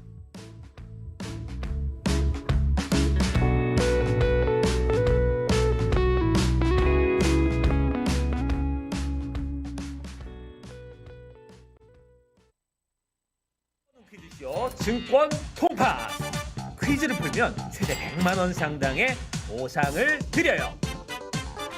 탈락해도 걱정은 NO. 친구를 초대해도 코인을 드립니다. 친구는 3,000원, 나는 2,000원의 코인을 무제한으로 드려요. 자세한 내용은 QR코드를 스캔해보세요. 상금의 주인공은 바로 당신! 사용자 중심의 뉴스포털 플랫폼 뉴스통. 자신만의 가치와 색이 담긴 글을 작성하고 가치를 인정받으세요. 사용자 중심의 뉴스포털 플랫폼 뉴스통에서 뉴스북 뉴스라인의 필진이 되어보세요. 자유롭게 생각을 표현하세요. 작성 키워드를 지급해드립니다. 내가 작성한 글이 언론사 기사처럼 뉴스포털에도 노출. 초창기 활동 지원금까지. 지금 바로 뉴스통의 필진이 되어보세요. 당신의 이야기가 세상을 움직입니다.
네, 안녕하세요. 이원재입니다. 이원재 끝내주는 경제 라이브 시작하겠습니다. AGI 들어보셨죠? AGI. 혹시 어려우시면 슈퍼인텔리전스 아니면 뭐 터미네이터, 인간의 능력을 모두 다 갖추고 인간보다 훨씬 우월한 인공지능 또는 인공지능을 체화한 어떤 존재, 로봇 같은 존재가 곧 등장한다는 얘기를 뉴욕타임즈의 에즈라 클라인 팟캐스트라는 데서 미국의 이 바이든 정부 고위 관계자가 나와서 얘기를 했다는 거예요. 그래서 미국 정부는 이미 그런 AGI 금방 온다는 거 알고 있다, 이 얘기. 또 강정수 덕커 총괄 에디터님 모시고 오늘 여쭤보려고 모셨습니다. 안녕하세요. 어서 네, 오세요. 안녕하세요. 에즈라 클라인 쇼라는 이 팟캐스트는 꽤 유명한 거죠. 엄청나게 유명한데 네. 여러분 에즈라 클라인은 정말 20대 때 블로거로 시작을 해서 그리고 이제 그 글을 너무 잘 써서 워싱턴 포스트에서 일을 하다가 2014년에는 여러분 폭스 말고요, 우파 언론 말고 복스라는 데를 창업을 해서 복스. 네, 에즈라 클라인이 복스 창업. 네, 공동 창업자죠. 거기를 창업해서 젊은 나이에 그 당시 2014년 그것도 30대 안전 초반에 창업해서 성공을 해서 팔고서 다른 사람들은 다른 일을 계속하고 있는데 본인은 다시 뉴욕 타임즈에 로 들어가서 에즈라 클라인 쇼라는 것을 주로 인용을 하고 칼럼들을 쓰는데요. 여러분 작년부터 해서 미국의 흔히 말하는 여성들에게 특히 이제 대학을 졸업한 여성들인데 이 에즈라 클라인 팬덤이 엄청납니다. 그래서 에즈라 클라인에 대해서 뭐 이 지적 매력 때문에 이 사람이 이 사람하고 하면 이 에즈라 클라인 쇼가 지적 데이트를 하는 시간이다 할 정도로 뭐 다른 미디어에서도 에즈라 클라인 현상이라고 좀 할 정도로 특히 여성 팬들에게 엄청나게 얘기를 하고 있고 또 정치적으로는 의미 있는 것은 2024년이 아닙니다. 2023년 여름에 재작년. 예. 칼럼을 써서 바이든 사퇴하고 카말라 해리스가 나와야 된다. 바이든 나이 너무 들었다. 바이든 정치는 잘했지만 그런 나이로서 뭔가 정치를 할 수는 없기 때문에 민주당 후보 조기 후보를 가장 먼저 주장했던. 재작년에 그 얘기. 네, 2023년에 이미 여름에 하면서 해리스 후보를 너무 빗으로 가리고 있기 때문에 바이든이 부각을 못 내키겠다. 충분하게 성장할 수 있는 시기를 줘야 된다. 그래서 조기에 해리스로 임명을 해라. 이런 것들을 얘기를 많이 했던. 그때 바꿨으면 또 어떻게 됐을지 몰라요. 그러니까요. 대단히 에즈라 클라인은 미국 정치에서도 영향이 있고 전통적으로 민주당에서도 좌파 계열에 속하는 그런 사람입니다. 근데 이 사람이 이번에 이 벤 뷰캐넌이라는 사람하고 인터뷰를 했는데요. 벤 뷰캐넌이요. 예, 벤 뷰캐넌하고 1시간 넘게 인터뷰를 했는데 이 벤 뷰캐넌이 누구냐 하면은 바이든 정부의 백악관 AI 특별 고문. 그래서 백악관에서 사실상 바이든 행정부의 AI 정책을 다 총괄했던 사람. 그럼 요즘 말 트럼프 정부식으로 하면 AI 짜르 이런 거. 그렇죠. 그래서 똑같은 거예요. 데이비드 삭스라는 사람이 지금 특별보좌관을 하고 있는데 거기에 AI와 가상화폐가 추가됐을 뿐인 것이지 똑같은 위치입니다. 그러니까 대단히 중요한 위치에 있는 거고 이걸 하면서 에즈라 클라인과 벤 뷰캐넌이 지금 트럼프 행정부 사람들도 만나고 얘기를 하는 거예요. 그래요? 네, 그래서 벤 뷰캐넌이 파악하기도 맞는 얘기고 에즈라 클라인에도 맞는 얘기가 뭐냐면 트럼프에게 이미 보고가 됐다는 건데 2027년 아니면 2028년 앞으로 2, 3년 안에 AGI가 가능하다고 실리콘밸리에 있는 오픈 AI부터 시작해서 뭐 엔스로픽이라든지 구글이라든지 다 AI 전문가들이 그렇게 보고를 했다라는 거예요. 그래서 이 보고를 계기로 해서 AGI가 오는 것을 여기서는 의심하지 않아요. 의심하지 않고 자, 이 사태를 어떻게 앞으로 바라보고 이것에 의해서 국제 정세라든지 국내 경제라든지 그리고 이후에 트럼프 행정부의 AI 정책이 어떻게 될 것인지 그리고 이것을 반추 삼았을 때 과연 바이든 행정부의 AI 정책은 옳았는가? 여기에 대한 자기 반성과 성찰 이런 거를 포괄적으로 하면서 이제 AGI가 기정사실로 하고서 여기에 대한 디베이트를 하지 않아요. 논쟁을 하지 않아요. 이걸 가지고 앞으로 전개될 세계와 과거 자신들이 민주당이 했던 것을 반성하면서 사실은 대단히 많은 시사점이 있으면서 3월 4일 날 이것이 공개됐는데 이후에 미국뿐만이 아니라 유럽 전체에서 앞으로 AI에 대해서 국가 정책을 어떻게 가져가야 될 것인가 AGI가 또 갖고 올 어떤 산업적인 위험, 국제 정세의 위험은 무엇인가에 대한 논쟁이 사실 촉발됐다고 볼 수 있습니다. 대단히 그래서 중요한 내용이라고 볼 수가 있습니다. 근데 AGI 하면은 뭐 대단한 인공지능, 하여튼 초월적인 존재 이런 느낌은 있는데 대통령한테 보고되려면 구체적으로 보고가 됐을 거 아닙니까? 어떤 AGI를 얘기하나요? 그냥 뛰어난 능력을 갖고 있는 AI 시스템인데, 그러니까 인간이 할 수 있는 거의 모든 인지적인 작업을 다 할 수 있다. 인간을 완전히 대체할 수 있다? 인지적인 작업이라고 볼 수 있으니까 이게 인간이 할 수 있는 육체 노동이나 이런 걸 대신할 수 있는 것은 아니겠죠. 인지적 작업을 대체할 수 있는데 이것이 천재적인 수준의 인간을 대체하는 것이 아니라 평균 수준의 인간의 인지 작업을 모두 다 할 수 있다라는 걸로 AGI는 규정이 되고 있는데 AGI는 구글 딥마인드에서 한번 조사를 했었어요. 그래서 100명의 AI 전문가에게 물어봤더니 AGI가 무엇이냐 했더니 100개의 다른 답이 나왔습니다. 그렇기 때문에 AGI를 학술적으로 지금 정의하는 것은 되게 어렵다라는 말씀을 좀 드릴 수 있고요. 이걸 길게 논하는 책은 한국에는 한상기 박사님이 쓰신 AGI라는 책이 있습니다. 그런 책을 참조하시면 될 것 같고 일반적으로 얘기할 때는 평균 수준의 인간이 하는 인지 능력, 그러니까 이 머리로 할 수 있는 능력은 똑같은 수준이라고 AGI를 얘기를 할 수가 있는 거죠. 뭐 요새 오픈 AI에서 딥 리서치라는 것도 내놓고 그랬는데 리서치 대신해주는. 그럼요. 연구조교죠. 이것도 사실은 AGI까지는 아니지만 그 가는 길로 있다라는 거고 딥 리서치도 내놓고 하면서 지금 다음 단계에 준비하고 있는 것 뭐 사실은 뭐 이런 연구들 많거든요. 마이크로소프트에서 이제 얘기하는 것은 자기 연구진들이 하면서 AGI의 불꽃을 보았다. 희미한 불꽃을 보았다. 뭐 이런 논문도 이미 있고요. 그래서 AGI에 대한 것에 근접하고 있다라는 것에선 미국에서 이야기가 되고 있는데 이것을 구체적으로 트럼프 대통령에게 보고를 했다라는 거고 거기에 맞게끔 사실은 트럼프 행정부가 지금 움직이고 있다라는 것 이것을 얘기하고 있는 거고 여러분도 아시는 이 흔히 말하는 4인을 들 수 있습니다. 트럼프를 지금 감싸고 있는 사람 중에 여러분 일론 머스크가 있고요. 그다음에 이 데이비드 섹스라고 하는 지금 AI와 가상화폐 짜르라고 하는 백악관에서 모든 걸 총괄하고 있는 사람이 있는 거고 그다음에 마크 앤드리슨이라고 있는데 이 사람은 외부에 과거에 넷스케이프를 만들어서 돈을 벌었던 그 사람이지만 계속해서 정기적인 자문을 하고 있고 그리고 얼마 전에는 뉴욕타임즈하고 얘기를 크게 인터뷰를 해요. 마크 앤드리슨 같은 경우 왜 실리콘밸리가 민주당의 등을 돌렸는가. 그래서 사실은 바이든 행정부하고 벤 뷰캐넌하고 대화를 한 거예요. 그러면서 바이든 행정부에 있는 사람들이 얘기를 했는데 이들은 AI의 이 AGI를 믿지 않았고 당시에는 바이든 행정부 사람들 믿지 않았고 AGI에 관련된 이 국제 정세의 위험성과 가능성들을 믿지 않으면서 속도를 느리게 했다. 이것이 실리콘밸리가 돌아서게 했다는 인터뷰도 하고 이 얘기를 또 여기서 에즈라 클라인하고 나눕니다. 그때 대화가 어땠는지. 그다음에 제이디 벤스 이 네 명은 AGI를 이미 기정사실화하고 그러면서 흔히 말하는 제가 여기서도 한번 설명드렸던 효과적 가속주의로 입장을 정리했고 그러면서 사실은 도지가 하고 있는 것도 여기서 지금 에즈라 클라인이랑 요 지금 쇼에도 도지 얘기가 대단히 길게 나와요. 그러면서 도지가 하고 있는 것도 지금 정부에서 AI 정부로 전환하는 건 너무 느릴 수밖에 없다. 뭐 이것 따지고 저것 따지고 저것 따지기 때문에 사실은 창조적 파괴를 하고 있는 거다. 그러니까 이들 4명이나 트럼프 행정부에서 하는 것도 그렇고 에즈라 클라인도 그렇게 분석하고 있는 거예요. 아예 다 파괴하고 정부를 네. 새로 지으면서 AI를 도입하려고 하는 거다. 그러니까 지금 현상 속에서는 너무나도 이해관계자가 많기 때문에 이거를 파괴하면서 가는 것은 너무 어렵다라고 보면서 지금 도지가 작동하고 있다는 얘기도 하고 있습니다. 그럼 사실은 이제 가장 큰 이슈는 중국이에요. 중국이요. 그러니까 지금 AGI는 미국만 하려는 게 아니라 중국도 할 수 있다. 자, 그러면 이걸 어떻게 해야 되냐? 그러니까 이거는 벤 비켜넌이라고 하는 바이든 행정부에서 A를 총괄했던 사람도 인정하는 거예요. 그래서 가장 중요한 건 누가 먼저 AGI를 만드냐가 제일 중요하다 지금 현 상황에서. 네. 왜냐하면 AGI를 누가라는 거 어느 국가가죠. 자, 미국이 먼저 할 것이냐, 중국이 먼저 할 것이냐. 그래서 바이든 행정부에서도 AGI로 갈 거라는 걸 알았지만 AGI가 몇 년도에 될 거라고 예측하지 못했다. 네. 그래서 중국의 속도를 늦추기 위해서 여러분들 아시는 2022년 10월부터 중국에다 고급 칩 수출을 막았죠. 엔비디아 칩 못 사게 했죠. 그렇죠. 그래서 느리게 만들었다. 그래서 벤 비켜넌에게 물어봅니다. 에즈라 클라인이 그게 효과적인 정책이었냐? 그랬더니 자기는 지금도 믿는다. 효과적이었다고 묻는다.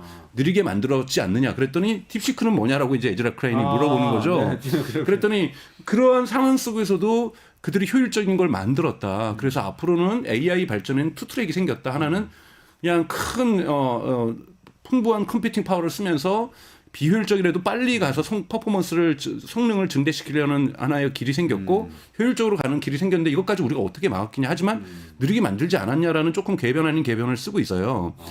그러면서 심지어는 에즈라 클라인이 무슨 얘기를 하냐면 재미있는 얘기인데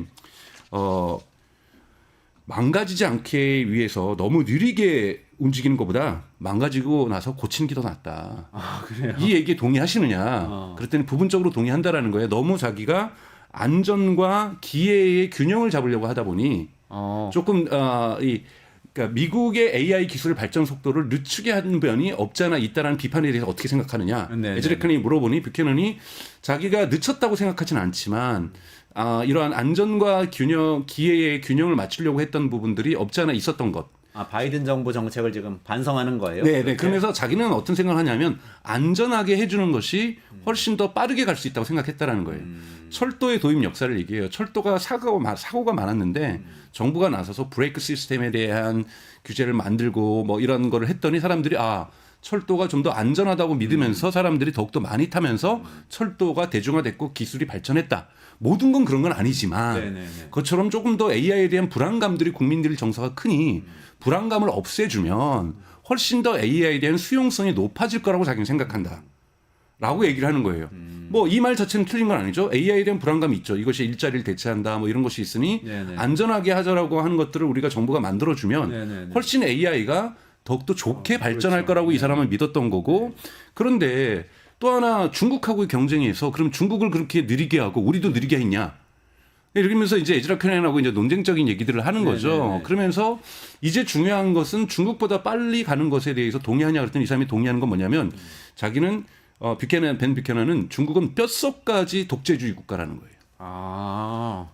그래서 독재주의 국가보다 AGI를 미국이 먼저 가는 것은 중요하다라고 얘기를 하는 거예요. 그러면서 조금은 이 논리가 정확하게 맞아떨어지는 건 아니죠. 그러면서 그러니까 이 에즈라 클라인 이슈는 지금 뭐냐면 AGI를 기정사실화고 했을 때 AGI는 어차피 2, 3년 안에 온다. 네, 그렇기 때문에 이 트럼프 행정부에서도 AGI 정책을 잘 쓰는 게 중요하다. 그러니까 무조건 반대하는 게 아니에요. 트럼프 행정부를 막 비판하는 거 아니네요. 오히려 자기들이 했던 거를 바이든 정부 반성하면서 트럼프 행정부에서 하는 것을 비판적으로도 보면서 그러니까 안전과 기회, AI가 가져다 줄 기회를 보는 것을 이분법적으로 보는 건 문제다. 그러니까 안전하면 기회가 안 오고 기회만 하면 안전을 다 뒤처지고 이런 건 이분법적으로는 건 문제지만 지금 사실은 속도가 중요하다는 건 동의를 하는 거예요. 기회를 좀 더 크게 생각했어야 한다는 뉘앙스네요. 뉘앙스가 있는 거예요. 자기 반성을 하면서 왜 중국이 이렇게 쫓아올지 몰랐고 이렇게 빠른 속도로 규제를 했을 때 그래서 이 사람이 이제 얘기하는 말이 이제 여러분도 이제 상식적으로 저도 이번 기회에 공부하고 뭐 정착하신 분들은 대부분 아는데 투키디데스의 함정이라는 것이 있습니다. 그러니까 그 생각이 저는 딱 났어요. 그러니까 근데 또 이런 것도 있죠. 미국이 원래 초강대국이고 중국이 따라오는 형국인데 미국이 AGI를 먼저 가지면은 세계가 더 안전하긴 한 건가? 이런 생각도 또 들기도 하고, 아 그래도 뭐 초강대국 하나가 완전히 다 지배하는 게 더 안전한가? 이런 생각도 들고 소개해 주시죠. 무슨 얘기인지. 투키디데스의 함정이라는 건 투키디데스라는 건 되게 그 그리스 고대에 있었던 역사학자고요. 투키디데스의 함정이라는 단어를 한 것은 2017년에 하버드 대학 교수인 그레임스 앨리슨이라는 사람이 이 개념을 정립을 했어요. 그레이엄 앨리슨. 네, 그레이엄 앨리슨이. 근데 유명한 정치. 네네네. 투키디데스는 뭐냐면 이 역사학자가 볼 때는 뭐냐면 과거에도 이런 이 기존 패권 국가가 스파르타예요. 그리고 신흥 강대국이 아테네입니다. 아 고대 그리스. 고대에서 스파르타가 기존 패권 국가인데 신흥 강대국이 성장하면은 기존 패권 국가는 걱정되고 불안해서 얘를 가만두지 않는다라는 거예요. 그리고 이 친구도 신흥 강대국도 저 기존 패권 국가에 대한 불만이 있고 해서 대부분 이것은 전쟁으로 이어질 수밖에 없다. 라고 얘기를 하는 거고 하버드 대학의 그레이엄 앨리슨 같은 경우에는 고대 그리스뿐만이 아니라 역사적으로 1차 대전부터 시작해서 뭐 계속했던 지금까지 역사를 보면서 100여 건의 사건을 보면서 사실 90% 정도는 다 전쟁 났다. 그러니 이 투키디데스의 함정으로 AGI가 빠지게 되면은 미국과 중국이 전쟁할 수밖에 없다라는 거죠. 유일한 예외가 미국과 소련의 갈등이었다. 하지만 거의 전쟁 수준으로 갈등을 했었고 전쟁은 나지 않았지만 국지전적으로는 많은 갈등들이 아프가니스탄에서 일어났었고 그렇기 때문에 이러한 이 AGI를 매개로 한 것은 전쟁이 날 수밖에 없는 거다. 라는 것에 대해서 벤 뷰캐넌에 대해서 어떻게 생각하느냐, 에즈라 클라인이 어떻게 생각해서 그 가능성이 있다라고 얘기를 하는 거예요. 그러니 AGI가 가져올 이 패권 경쟁이라는 것이 갈등이 투키디데스의 함정으로 빠지게 되면은 미국과 소련, 그러니까 미국과 중국 사이에 전쟁도 충분히 가능하다. 그걸 막기 위해서라도 막는 것은 그렇다고 막을 수는 없으니까 미국이 무조건 더 빨리 가야 된다. 이런 거에 대해서는 이 투키디데스의 함정을 인정하면요, 우선 미국이 더 빨리 가서 미국이 지금 애매한 것은 기존 패권국도 아닌 거예요. AGI를 못 가지면 완전히 추월을 당해버리죠. 네, 추월을 당해버리기 때문에 이거는 더 다른 갈등으로 더 심한 전쟁이 일어날 수 있다는 거예요. 그렇기 때문에 전쟁을 막기 위해서라도 AGI를 미국이 먼저 가야 된다는 거에 둘이 동의를 합니다. 그건 뭐냐면 2027년과 28년 얼마 남지 않았으니까 트럼프 재임 기간이죠.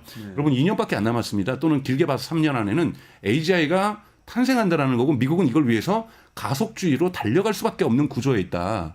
이런 얘기를 지금 하고 있는 거예요. 지금 민주당 인사하고 민주당 좌파의 가장 유명한 언론인이 같이 그 얘기를 하는 거죠. 만약에 AGI가 기정사실이라면. 왜냐하면 여러분 이제 이들이 독특한 얘기를 해요. 지금까지 모든 이러한 신기술들은 미국 국방부가 지원을 했다라는 거예요. 여러분 아시겠지만 핵무기 발전도 맨하탄 프로젝트도 미국 국방부가 한 거고, 그다음에 우주 프로젝트도 나사가 했지만 사실은 국방부의 주도하에서 나사가 만들어졌던 거고, 여러분 인터넷도 처음 만들어진 건 국방부가 만든 거잖아요. 그다음에 마이크로 프로세서, 우리 지금 있는 반도체의 모든 것도 국방부에서 먼저 시작을 한 거고. 그런데 AI만 국방부가 시작한 것이 아니고 민간이 주도하는 거다. 그러다 보니까 이게 통제가 어렵다라는 거예요. 국가가 주도했으면 뭔가 제어를 하면서 못 빠져나가게 했을 텐데 그러면서 예를 들면 벤 뷰캐넌은 오픈소스도 반대한다라는 거예요. 그래요? AI에. 오픈소스로 가면은 이것이 악용될 가능성이 있다라는 거죠. 그래서 이 사람은 오픈 가중치라는 뭐 독특한 개념을 하는데요. 즉, 뭐 예를 들면 생화학 무기를 만드는 거는 답변을 못하게 막는다든지 그걸 어떻게 막았는지 요 정도는 공개해야 된다. 그래서 이러한 조금 안전성과 관련된 거는 공개하는 건 동의하지만 소스를 다 공개를 해버리면 중국이 쫓아온다라는 거죠. 그러니까 이런 부분에서 AI 이러한 대단히 중요한 국제 정세를 가르는 이러한 것에서 오픈 소스는 문제가 될 수 있다라는 이야기까지도 심지어는 벤 뷰캐넌은 합니다. 그래서 사실은 이 바이든 행정부에서는 이렇게 특별하게 이러한 기업들에 대한 후원이나 이런 것들이 없었고 오히려 이러한 안전을 강조하고 안전 검사 받은 것을 자기네들에게 통보해 주길 원했고 미국 국가 내에 AI 안전 연구소라는 것도 아예 만들게 되죠. 이런 부분이 이제 바이든 행정부의 색깔을 규정했던 거고 이것이 실리콘밸리가 바이든 민주당의 등을 돌리게 됐던 계기가 됐다라는 것들이 이제 여기서 논의가 되고 있습니다. 근데 정말 좀 뭐랄까 충격적이면서도 흥미로운 게 예를 들면 미국이 엔비디아 칩 중국에 수출 못하게 하면서 아니 그래 뭐 그 기술 전쟁에서 이겨야 되고 경제적으로 봉쇄를 해야 되니까라고는 많이 생각했지만 AGI가 오고 있고 엄청난 슈퍼 인텔리전스가 나타날 건데 그거를 중국이 먼저 가지면 안 되니까라고 생각한다는 거는 몰랐어요. 네, 근데 그렇게까지 그렇다고, 생각한다는 그렇다고 해서 예, 그렇게까지 생각했다라는 것 자체가 그것도 상당히 고위층들이 네. 바이든의 AI를 총괄했던 사람이 그걸 그렇게 생각하고 있고 트럼프 쪽은 그렇게 생각한다는 걸 확인을 해주고 확인했고. 뉴욕타임즈니까 이것이 제가 보기엔 거짓말은 아닐 거라고 보고 있고요. 그래서 이미 민주당과 공화당이 그래서 여기서도 그런 걸 얘기해요. 초당적인 논의가 필요하다.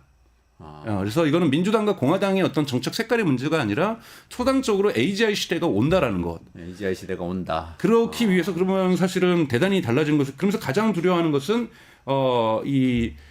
중국 가구에 중국이 사이버 공격을 해올 때 인간보다 똑똑한 친구들이 미국의 사이버 공격을 해와서 뭐 은행 시스템이라든지 행정 시스템, 교육 시스템을 갖다가 공격해 올 때 방어할 수가 없다라는 거예요. 이걸 방어하기 위해서라도 미국이 먼저 AGI를 가고 그 AGI가 방어 시스템을 구축을 해야 된다. 그래서 여러분 이미 2024년 11월 사실은 그러니까 트럼프 정부가 일어나기 전에 여러분 클로드를 쓰시는 엔스로픽과 팔란티어가 합작해서 미국 국방부 작업을 시작을 했고요. 네. 그리고 12월에는 안드릴이라고 하는 AI 무기시 스타트업과 오픈AI가 협업을 해서 미국 국방부 프로젝트를 시작을 했고요. 2월 달에 구글 인공지능을 국방에 쓰겠다라고 선언을 했고요. 그래서 지금 되게 빠른 속도로 미국에 있는 이러한 AI를 만드는 대형 기업들이 지금 국방부하고 같이 작업을 하면서 이것이 민주당 행정부였던 공화당 행정부였던 대단히 속도를 내고 있다. 그래서 사실은 이번 2월 달에 있었던 파리에서 열렸던 이 AI 서밋에서도 유럽도 가속주의를 선택한다고 프랑스 대통령 마크롱은 얘기를 하고 있거든요. 이러면서 대단히 가속주의가 지금 앞으로 2, 3년 동안은 미국도 이제 막을 수가 없는 거고요. 중국은 당연히 가속주의를 내고 있고 유럽마저도 이러면 안 되겠다 해서 가속주의로 나오고 있다는 부분에서 세계가 AGI를 향한 가속주의로 나간다는 부분에서 사실 전 개인적으로 AGI를 믿지 않았거든요. 네. 믿지 우리 않았... 방송에서도 한번 그러신 적이 있는 것 같아요. 한참 전인데. 그래서 왜냐하면 AGI에 대한 정의도 없는데 근데 우리가 정의가 좀 막연하더라도 최소 합의를 하더라도 정말로 AGI가 인지 능력에서 인간과 비슷해지는 평균 수준이나 비슷한 수준이 올 수 있는 것이 2, 3년 안에 온다는 거를 가정하는 거를 저도 한번 저 스스로를 반성하면서 이걸 한번 가설로서 인정한다라면 어떻게 앞으로 우리 한국의 산업 정책이 바뀌어야 될지 또 우리 사회가 바뀌어야 될지에 대한 준비는 새로운 고민이 필요하겠다는 생각이 들었어요. 그러네요. 아까 말씀하신 것 중에 그 민간에서 인공지능 기술이 발전했다 이 얘기를 하셨잖아요. 네네. 다른 반도체나 뭐 그 전에 다른 네. 인터넷이나 이런 것들은 국방부에서 시작돼서 민간으로 오히려 넘어온 게 많은데 지금은 아까 근데 안드릴이나 팔란티어 이런 거 보면 민간에서 시작됐는데 오히려 국방부로 넘어가서 네네네. 영향을 주는 네네. 모습인데 이거 이러면 그 아까 예를 들어서 벤 뷰캐넌 같은 경우에 그러면 다시 이걸 국가가 주도해서 해야 된다 이렇게 주장하는 건가요? 아니죠. 이 사람도 뭐라고 얘기를 하냐면 기회에 대해서 충분하게 토론하지 않았다. 기회에 대해서 토론하지 AI가 않았다. 줄 수 있는 기회에 대해서 충분하게 토론하지 않았던 건 자기도 인정한다. 왜냐하면 이 사람이 또 뭐냐면 이 근처 하여튼 그 버지니아에 있는 하여튼 대학교의 교수인데 이 사이버 안전 담당 교수예요. 그리고 이제 런던에서 박사학위를 받았는데도 그때도 사이버 안전을 가지고서 박사학위를 받은 분이거든요. 그러니까 아무래도 자기의 중심에 사이버 안전과 그것의 국가 간의 대립 갈등 이쪽 전문가예요.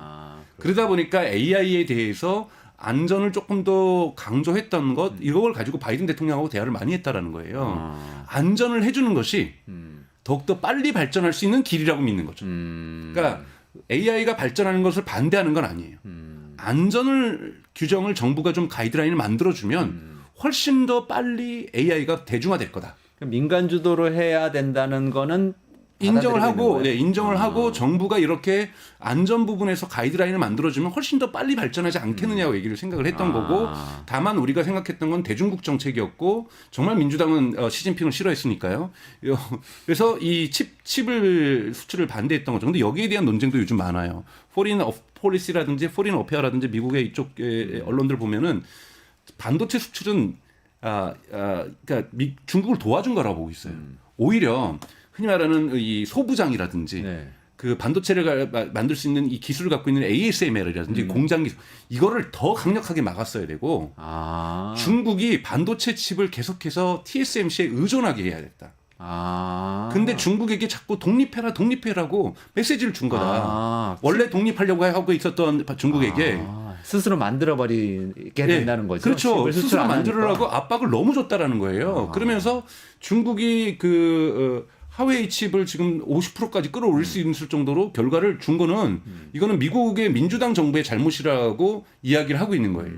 그러니까 그런 부분에서 지금 많은 전문가들이 칩을 억제하기보다는 칩에 대한 의존도를 높여야 됐어야 됐고 오히려. 칩을 못 만들게 했어야 되는데 지금 중장기적으로 봤을 때 지금 오히려 막. 중국이 AI 칩에서도 독립하게 생겼다. 이걸 어떻게 막을 거냐. 그러니까 여기에 대해서 지금 심각성을 얘기를 하고 있는 거죠. 그러네요. 근데 또 우리 개인들 입장에서는 AGI, 터미네이터 뭐 이런 거 생각하면은 내 일자리 다 없어지겠네 이 생각부터 하는 거예요. 사실 미중 대립도 뭐 중요하긴 하지만. 네네. 이 얘기도 여기 나옵니다. 거기 나와요? 네, 이 나오면서 후반부에서는 그래서 어떻게 AGI를 또는 AI를 노동자 친화적으로 만들 것인가. 이거를 논의해야 된다. 지금이라도. 만들 수도 있는 건가요? 만들 수 있다라고 보는 거죠. 왜냐하면 이 사람이 얘기하는 거는 이제 개발자들이 사라지지는 않을 거라고 봐요. 지금 벌써 뭐 개발자들의 일자리가 줄었다는데 코딩 다 자동화된다고 막 얘기하는. 그렇게 하지 않아요. 그러니까 소프트웨어 사회로 가기 때문에 소프트웨어에 대한 수요는 더욱더 폭발적으로 증가한다. 지금 코딩을 100% 다 잘해주는 것이 아니라 2명이 하던 걸 1명이 하게 한다는 거예요. 그러면 근데 그 1명의 그 사람들이 과거에는 100명 필요했다면 200명, 300명 필요한 사회로 가기 때문에 그 업종별로 영향을 미치지 뭐 모두 다 인간의 일자리를 미치긴 하지 않을 거라는 거예요. 그러니까 이게 예를 들어서 소프트웨어 엔지니어가 지금 100명 있다면 네. 앞으로는 이 100명이 하는 일은 사실은 50명이 할 수 있는 일이 돼버리는데 사실 소프트웨어가 10배가 더 필요해지면 500명이 필요해지는 그렇죠. 거예요. 그렇기 그렇게 때문에 되는 거예요. 개발자의 숫자는 더욱더 증가할 것이다. 기술 사회로 가기 때문에 다만 걱정되는 건 예를 들면 마케터 얘기를 들어요. 그걸 바이든하고 얘기를 했다라는 거예요. 대기업에서는 마케터를 줄이지 않겠지만 스타트업에서 AI에 기반한 마케팅 기업이 등장하면 여기에는 마케터 숫자가 적을 거다. 근데 이 회사가 대기업을 이길 수도 있다. 예를 들면 한국으로 치면 제일기획 같은 데를 이겨버릴 수가 있다는 거죠. 이러면 이 일자리가 붕괴될 수 있다. 그래서 마케팅이라든지 AI가 잘하면서 이 부분에서 굳이 여기에는 인간의 노력이 필요하지 않고 그리고 그 마케팅에 그렇다고 해서 시장 사이즈가 커지지 않는 곳. 그러니까 시장 사이즈가 커지지 않는 곳에서는 일자리가 줄어들 가능성이 있다. 그래서 시장 사이즈가 커지는 곳, AI를 통해서 시장 사이즈가 커지느냐, 시장 사이즈가 커지지 않느냐. 이것이 일자리의 상관관계가 있는 것이지 무조건 모든 일자리가 사라지지는 않는다. 우리가 그러면서 이 의학도 예를 들어요. 우리가 의사요? 그러니까 의사들뿐만이 아니라 제약이죠, 특히. 제약과 관련돼서 우리가 불치병들을 치료할 수 있는 것들이 AI 도움반에서 가속화되면 임상 실험들도 단축될 것이고 이렇게 되면 이쪽과 관련된 일자리가 줄어드는 것이 아니라 일자리는 늘어난다. 인간이 더 오래 살게 될 것이고 인간을 치료하게 될 수 있는 의약품들이 발전하게 되면 의료 산업이 커지게 된다. 여기는 일자리가 줄어들지 않는다라고 벤 뷰캐넌은 얘기를 말하자면 하거든요. 더 좋은 약을 더 많이 만들어서 더 비싸게 팔게 된다. 네, 이 그렇게 이야기라는 하면서 거죠. 가장 중요한 건 저는 이런 부분에 동의해요. 시장이 커지는 곳에서는요.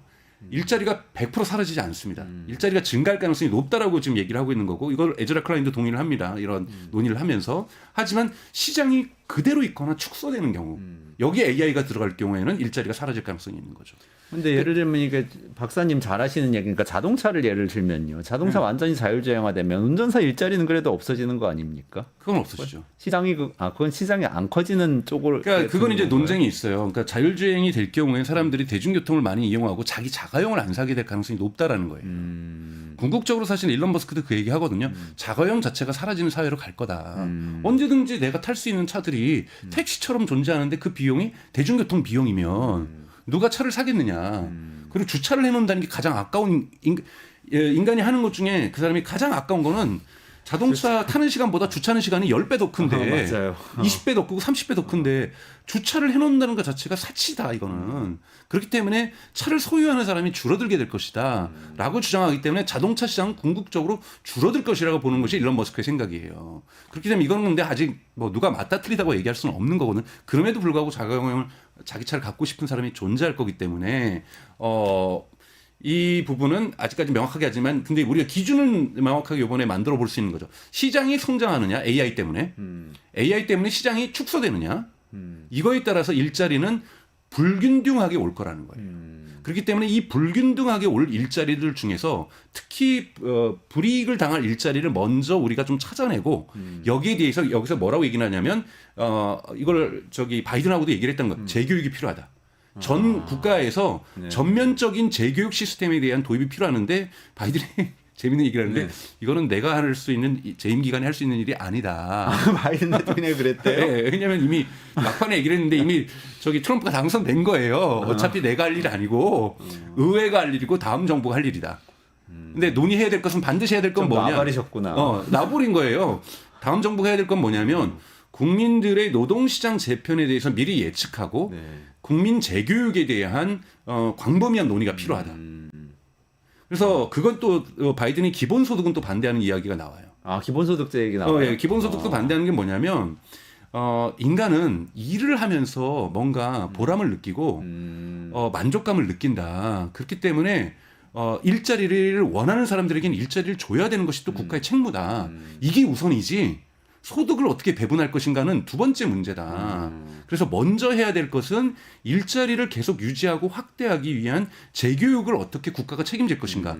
여기에 재원을 어떻게 마련할 것인가가 먼저 우선순위지 기본소득을 우선이라는 거는 조금은 정치인들이 하는 이런 표를 생각하는 발언이지 사실은 올바른 행정은 아니다라고 얘기를 해요. 바이든 대통령이 그렇게 얘기했다는 예, 그렇게 거죠. 얘기를 했다라고 얘기를 바이든 하는 거죠. 대통령 만나고 싶네. 자기가 네. 하고 싶은 일을 해야지 인간이 이렇게 보람이 생기지. 하기 그렇죠. 싫은 걸 그래서 억지로 하면 그러니까 또 뭐 기본소득을 그렇잖아요. 원천적으로 반대하는 게 아니라 그게 논의돼야 될 게 단계가 아니라는 거예요. 그러니까 정확하게 얘기하면 기본소득에 대한 근본적인 반대가 아니라 네. 기본소득에 대한 것은 우선순위가 아니라 네. 일을 하고 싶은 사람에게 일자리를 할 수 있도록 노동시장에 대해서 불균등하게 AI가 영향을 미칠 테니 특히 불균등하게 미치는 영향 속에서 일자리를 잃을 가능성이 있는 사람들에게 재교육을 통해서 AI 때문에 일자리가 늘어나는 쪽으로 그들을 이동시키게 만드는 사회적 논의가 먼저 돼야 되고 거기에 대한 국가 프로그램을 만드는 것이 우선순위다. 이렇게 정책의 우선순위를 얘기를 하는 거죠. 어쨌든 노동에 대한 관점은 명확하네요. AI가 일자리를 다 없애는 건 아니고 네.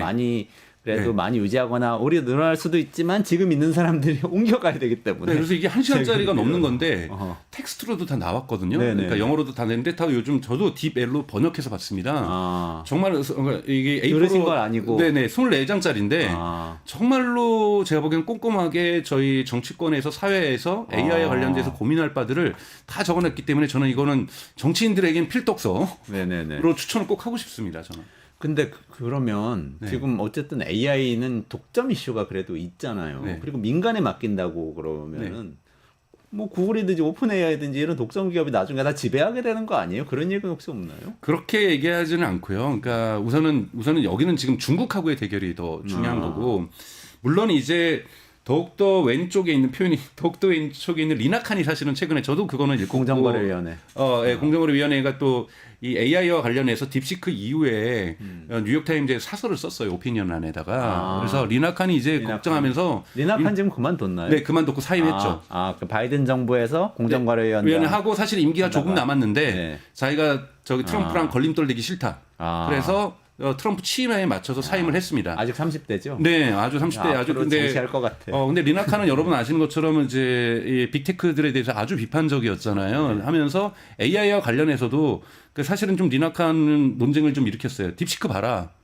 너네처럼 그렇게 거대하게 안 해도 잘하고 있는데 너네 그렇게 거대하게 하려고 하면서 다 막지 않았느냐. 이거 너네 스스로 반성해야 된다라고 얘기를 하고 있는데 저는 뭐 그건 조금은 빅테크에 대한 반감이 조금 감정적으로 표현된 사설이 아니었나라고 저는 생각이 들거든요. 빅테크가 하는 방식도 무조건 틀린 방식이라고 저는 생각하지 않아요. 스케일 법칙에 의해서 보세요. 그록3를 보세요.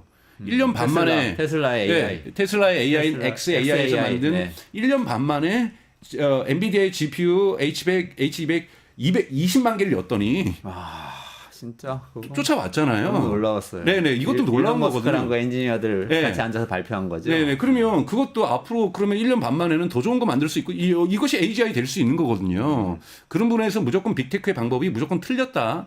딥시크의 방법이 효율적으로 쓰는 것이 맞았다. 물량 공세하는 것도 효과는 있다. 네, 저는 그렇게 보고요. 또 딥시크 그 전체가 저는 여러분 항상 기술이 대중시장을 만들기 위해서는 가격이 떨어져야 됩니다. 네네. 가격이 떨어지는 게 중요하고 딥시크가 전체적으로 가격 경쟁을 일으키고 있거든요. 그래서 미국의 빅테크들도 가격 인하 정책을 하고 있다는 부분에서는 긍정적인 시장의 신호라고 저는 보고 있습니다. 좀 자유 경쟁의 시장이 더욱더 강화된다고 하는 부분에서요. 그러고요. GPT 4.5도 나와가지고 그 뭐 200불 월 200불 내야 되는 거에만 처음에 하더니 오픈AI가 또 풀어줬더라고요. 네네. $20도 사고 있고 20달러짜리 전 쓰고 저는 있는데 올해 안에 나오더라고요. 오픈AI가 다 무료로 풀 거라 봅니다. 그 대신 멋있다. 광고를 붙이겠죠. 네네. 그래서 누구나 오픈AI $20 쓰고 있는 거를 저는 누구나 쓰게 할 거고 네. 지금 이런 걸 AI 브라우저 경쟁이라고 얘기를 하거든요. 네. 브라우저를 내놓고 광고 서비스를 하면서 누구나가 AI $20 주고 있는 제미나이도 그렇고 다 무료가 되는 시대로 저는 올해 안은 진입할 거라고 보고 있습니다. 그러면 이제 에즈라 클라인과 벤 뷰캐넌 이야기를 쭉 해주셨는데 그건 저 원문 한번 여러분들 되시면은 한번 네. 번역기 돌려서 한번 읽어보시면 굉장히 도움 될 것 같네요. 근데 또 궁금해지는 건 우리나라 어떻게 해야 됩니까? 지금 뭐 여러 가지 포인트 있어요. 그 슈퍼 인텔리전스 AGI 우리나라 갈 수 있냐 이 문제도 있고 우리나라 노동시장 어떻게 될 거냐 이 문제도 있고 우리나라 기업들이 오픈 AI 구글 같은 기업 나올 수 있는 거냐 이 문제도 있고 그러니까 저는 이거를 여러 트랙으로 다 논의를 해야 된다고 봐요. 그러니까 저도 한국에서 오픈 AI 같은 기업 나왔으면 좋겠고 그런 스타트업 나왔으면 좋겠어요. 그리고 이거 관련돼서 우리나라 대학도 엄청나게 AI 관련된 연구자들이 나왔으면 좋겠고 마음껏 대학에서 연구했으면 좋겠고 AI 국방에서 북한에서 뒤지지 않게 우리나라의 억제력을 좀 가졌으면 좋겠고요. 그리고 우리나라 AI 정부도 효율성을 좀 더 극대화하면서 공무원을 해고하자는 건 아니에요. 이렇게 좀 만들었으면 좋겠고 또 AI가 갖고 올 또는 AGI가 갖고 올 수 있는 노동시장에 대한 변화도 정말 꼼꼼하게 논의하고 좀 중장기적인 프로젝트를 했으면 좋겠어요. 근데 이 선거라는 기간은 또 표를 당장 봐야만 하다 보니까 저는 기본소득 얘기가 또 먼저 나올 거라고 저는 생각이 들고 또 엔비디아 30% 뭐 40% 저 뭐 이재명 대표가 얘기했던 걸 반대하진 않아요. 근데 이러한 논쟁이 AGI 논쟁이라든지 이것이 정말 국민들에게 경제적 혜택을 얘기하는 거지만 국민들에게 주는 경제적 혜택보다 우리의 미래 속에서 당신의 일자리가 무엇이고 당신의 행복을 누릴 수 있는 길들은 무엇이다. 이런 쪽으로 논쟁이 가야 되는데 부의 재분배에 너무 좀 집중되어 있다고 보거든요. 부의 재분배도 중요합니다. 반대하는 건 아니고요. 부의 재분배보다 먼저 될 것은 다들 일하고 싶어 해요. 자식들 교육을 어떻게 해야 될지 나의 미래는 어떻게 될지 불안해한단 말이에요. 여기에 부를 줄 테니 돈 줄 테니 걱정하지 말아라가 아니라 이것도 중요하지만 당신의 일자리도 보장되어 있다. 만약에 안전한 일자리는 이쪽이니까 그럼 이쪽으로 가셔라. 이런 방향성과 꿈과 비전을 얘기해 주는 것이 가슴 뛰게 해주는 것이 저는 더 중요하다. 이 미래가 그렇게 불안한 미래가 아니라 우리가 내일이 기대되는 내일이 오는 것이 두려운 것이 아니라 내일이 기대되고 아침에 기대되는 그런 나라가 될 것이다. 그런 경제가 될 거고 그런 AI가 될 것이다라고 좀 이야기해 주는 것이 좀 내러티브에서는 좀 더 좋지 않을까 저는 그렇게 생각합니다. 개인적으로. 정책으로는 어때요? 이재명 대표 예를 들면 뭐 GPU 5만 장 뭐 사야 된다 뭐 이런 얘기도 한 적도 있고 이재명 대표뿐만 아니라 많은 분들이 또 인프라 투자도 얘기를 하기도 하고 또 뭐 그거는 우리가 할 수가 없다. 미국, 중국은 따라갈 수가 없다. 저는 뭐 5만 장 사야 된다고 하고. 생각해요. 동의해요. 근데 그걸 누가 쓸 거냐가 중요해요. 지금도 사실은 대전에 있어요. 뭐 그러한 뭐 K 데이터베이스 뭐 이런 게 있는데 다 뭐 기업마다 2장씩 주고 막 그런단 말이에요. 저는 기업엔 줄 필요가 없고요. 심지어는 스타트업도 줄 필요가 없다고 봐요. 다 대학에 줘야 된다고 생각해요. 연구하는 곳. 연구원들이 마음껏 연구해 보면서 그 친구들이 스타트업 할 거예요. 그러면요, VC 벤처 캐피탈이 우리나라 돈 없는 거 아니에요. 그런 인재들이 없으니까 투자 안 한 거예요. 그럼 인재들에게 투자하면 그 돈 가지고 GPU를 사던 아니면 여러분 죄송한 얘기지만 구글이나 아마존이나 마이크로소프트에 하는 클라우드 서비스에 GPU 칩이 있어요. 카카오도 700억 들여가지고 AI 연구할 때 구글 거 썼어요. 그 돈이 없는 거 아니잖아요. 우리가 그러면 그런 똑똑한 인재들이 많이 나오면 그런 스타트업들에게 돈 투자해주고 모태펀드 투자해주고 민간 투자해줘서 그 돈 가지고 뭐 KT나 SK가 하는 네이버가 하는 클라우드를 써도 좋고 그러니까 수요가 생기면 AI 칩을 사거나 AI 칩이 이미 있는 곳에 가서 씁니다. 이걸 위해서 이미 투자하고 있는 거잖아요. 그래서 국가가 AI 칩을 사는 건 중요하지만 엔비디아 칩을 사는 그것을 제공해 줄 것은 기업이 아니라 이거는 민간의 돈, 실질적인 자본이 들어가면 되는 거고 자본이 왜 못 들어가느냐? 인재가 없어서 못 들어가니 인재를 육성하는데 1, 2년 만이라도 결과가 달라져요. 대학교 4학년 학생이 갑자기 AI를 가지고 연구한다? 이미 기본 이론이 돼 있기 때문에 자기가 그 GPU 갖고 뭘 연구하면 논문 하나 쓸 수 있단 말이죠. 그런 친구들이 바로 현장에 들어갈 거라는 거죠. 그런 부분에서 그리고 그렇게 되면 우리 부모님들이 대치동 부모님들이 어머 AI 쪽 가면 월급도 많이 받는다는데 우리 애들 의대 말고 AI 연구원 보내봐? 이런 바람 분단 말이죠. 이런 바람이 중요한 거거든요. 이런 쪽으로 우리도 할 수 있다. 쫓아갈 수 있다. 1, 2년 늦었는데 뭐 AI 칩 먼저 준다고 해서 우리가 쫓아갈 수 있는 게 아니라요. 저변이 확대돼야 한다고 저는 생각이 듭니다. 네. 그러면 지금 뭐 자녀분들 있으신 분들 공대 보내도 됩니까? 그럼요. 의대 대신 공대? 그럼요. 네. 저는 훨씬 더 여기에 더 가능성이 있다고 보고요. 네. 로봇공학 지금 AI 결합되면서 엄청나게 발전하잖아요. 그러면 거기에 기계학과 출신들 엄청나게 뛰어난 사람들 필요합니다. 공학도들. 왜냐하면 이 메카닉이 더 AI만 똑똑하면 못해요. 손이 못 움직이면. 네. 그렇잖아요. 의식은 있는데 그렇죠. 손을 못 맞아요. 움직이면 네네네네. 워킹할 수 없는 거잖아요. 바이오 테크놀로지 AI와 결합되면서 엄청나게 제약 산업도 앞으로 성장할 겁니다. 네. 곳곳에서 AI와 함께 성장할 산업이 대단히 많다라는 거죠. 이런 걸 볼 필요가 있다라는 거죠. 알겠습니다. 이게 정리를 하려고 하는데 맨 앞에 돌아가서 생각해 보니까 진짜 무시무시하다는 생각이 드는 게 어쨌거나 미국은 다 AGI가 2, 3년 뒤에 올 거라고 믿고 네. 일단 다 파괴해 놓고 도지하고 트럼프 행정부 파괴해 놓고 거기를 인간이 나간 자리를 AI로 채워서 효율적으로 만들겠다 이거 아닙니까? 네, 전에 그렇죠. 설명해 주신 그 네네. 가속주의. 가속주의. 왜냐하면 자꾸 그러면 각 제도에 의해서 이것 때문에 안 되고 이것 때문에 안 되고 이것 때문에 안 되고 안 된다는 얘기밖에 못 듣는다는 얘기. 우리도 그런 식으로 해야 되나요, 근데? 그건 모르겠습니다. 이건 꼭 이렇게 잔인하게 해야 될 이유는 저는 아니라고 보고요. 다만 한국도 너무 규제법이 많아요. 저도 얼마 전에 조금 전에 그런 관련된 회의를 하고 왔는데요. 너무 규제가 많고요. 국가에서 지금 AI 공무원들도 사용하려고 해요. 그러려면은요 국정원 심사를 통과해야 됩니다. 그러니까 우리가 가서 통과시켜주는 게 아니라 오픈 AI를 우리가에 있는 챗GPT를 우리 공무원들이 쓰기 위해서는요 오픈 AI가 국정원에 신청해야 돼요. 우리 안전한 건지 너네가 테스트해줘. 네이버나 인증받아야 되는 거. 뭐 LG CNS나 이런 데서 만든 거는 통과를 스스로 받겠죠. 한국 국가에 들어가면 시장이 크니까요. 근데 물론 그렇게 해서 한국 기업들 키워주는 거 중요해요. 그걸 위해서 경쟁을 인위적으로 줄인다? 왜 우리 공무원들은 죄송한 얘기지만 아직까지는 2등인, 3등인 서비스를 써야 되나요? 1등인 서비스를 써보면서 2등, 3등에게 쫓아올 수 있는 후원금을 주고 지원금을 주면 되죠, 차라리. 국가가 써준다고 해서 이들이 1등 되는 건 아니거든요. 그런데 국정원의 보안 테스트를 통과하지 않은 외국 기업들은 응모도 못하고 외국 기업들은 이런 거 정보도 모를 거예요. 우리가 왜 해야 되는지. 이러한 정책으로는 제가 보기에는 한국에 저는 뭐 소베린 AI라고 하지만 소베린 되지도 않는다고 좀 봐요. 그러니까 뭐 도지처럼 그렇게 다 공무원들 해고하고 그럴 필요까지는 없지만 어쨌든 네. 좀 열어젖혀야 된다. 네, 열어줘서 국제적 경쟁 속에서 우리 아이가 1등하게 해야지. 저희들하고는 1등하는 그룹들하고는 우리 경쟁하면은 지금 지니까 저희들하고 경쟁력 있을 때까지는 우리 틀 안에서 키우겠다.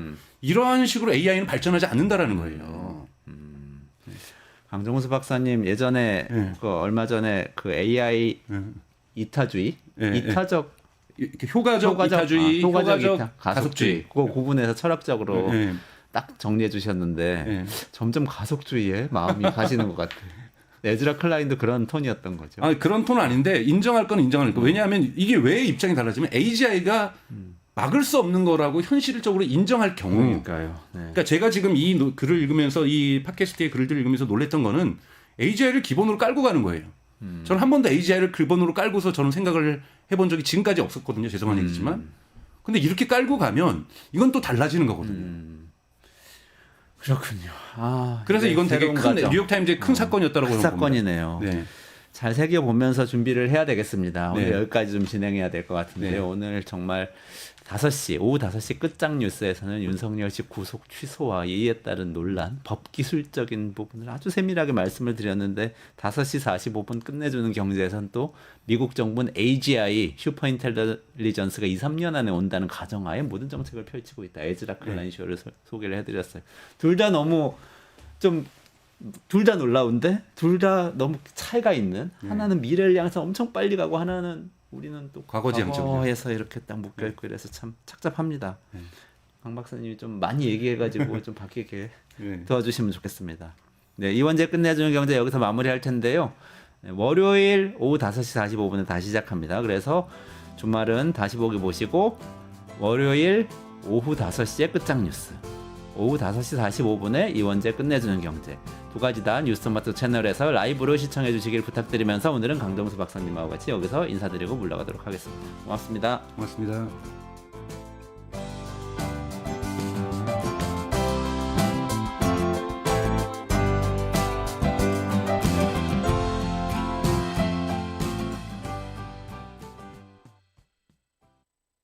뉴스토마토가 12.3 내란을 막아낸 시민영웅 1000명 찾기 프로젝트를 진행합니다. 내란을 막고 탄핵 소추를 이뤄낸 시민영웅 1000명을 찾아내 대한민국 민주주의의 역사로 기록하고 시상의 본보기로 삼음으로써 민주주의를 더 널리 확산하기 위한 프로젝트입니다. 이 과정에 직접 참여했거나 참여자를 추천해 주실 분들은 우측 제보하기 QR코드나 아래 메일로 추천 및 제보해 주세요. 많은 참여 바랍니다. 뉴스토마토와 함께해 주실 분들을 기다립니다.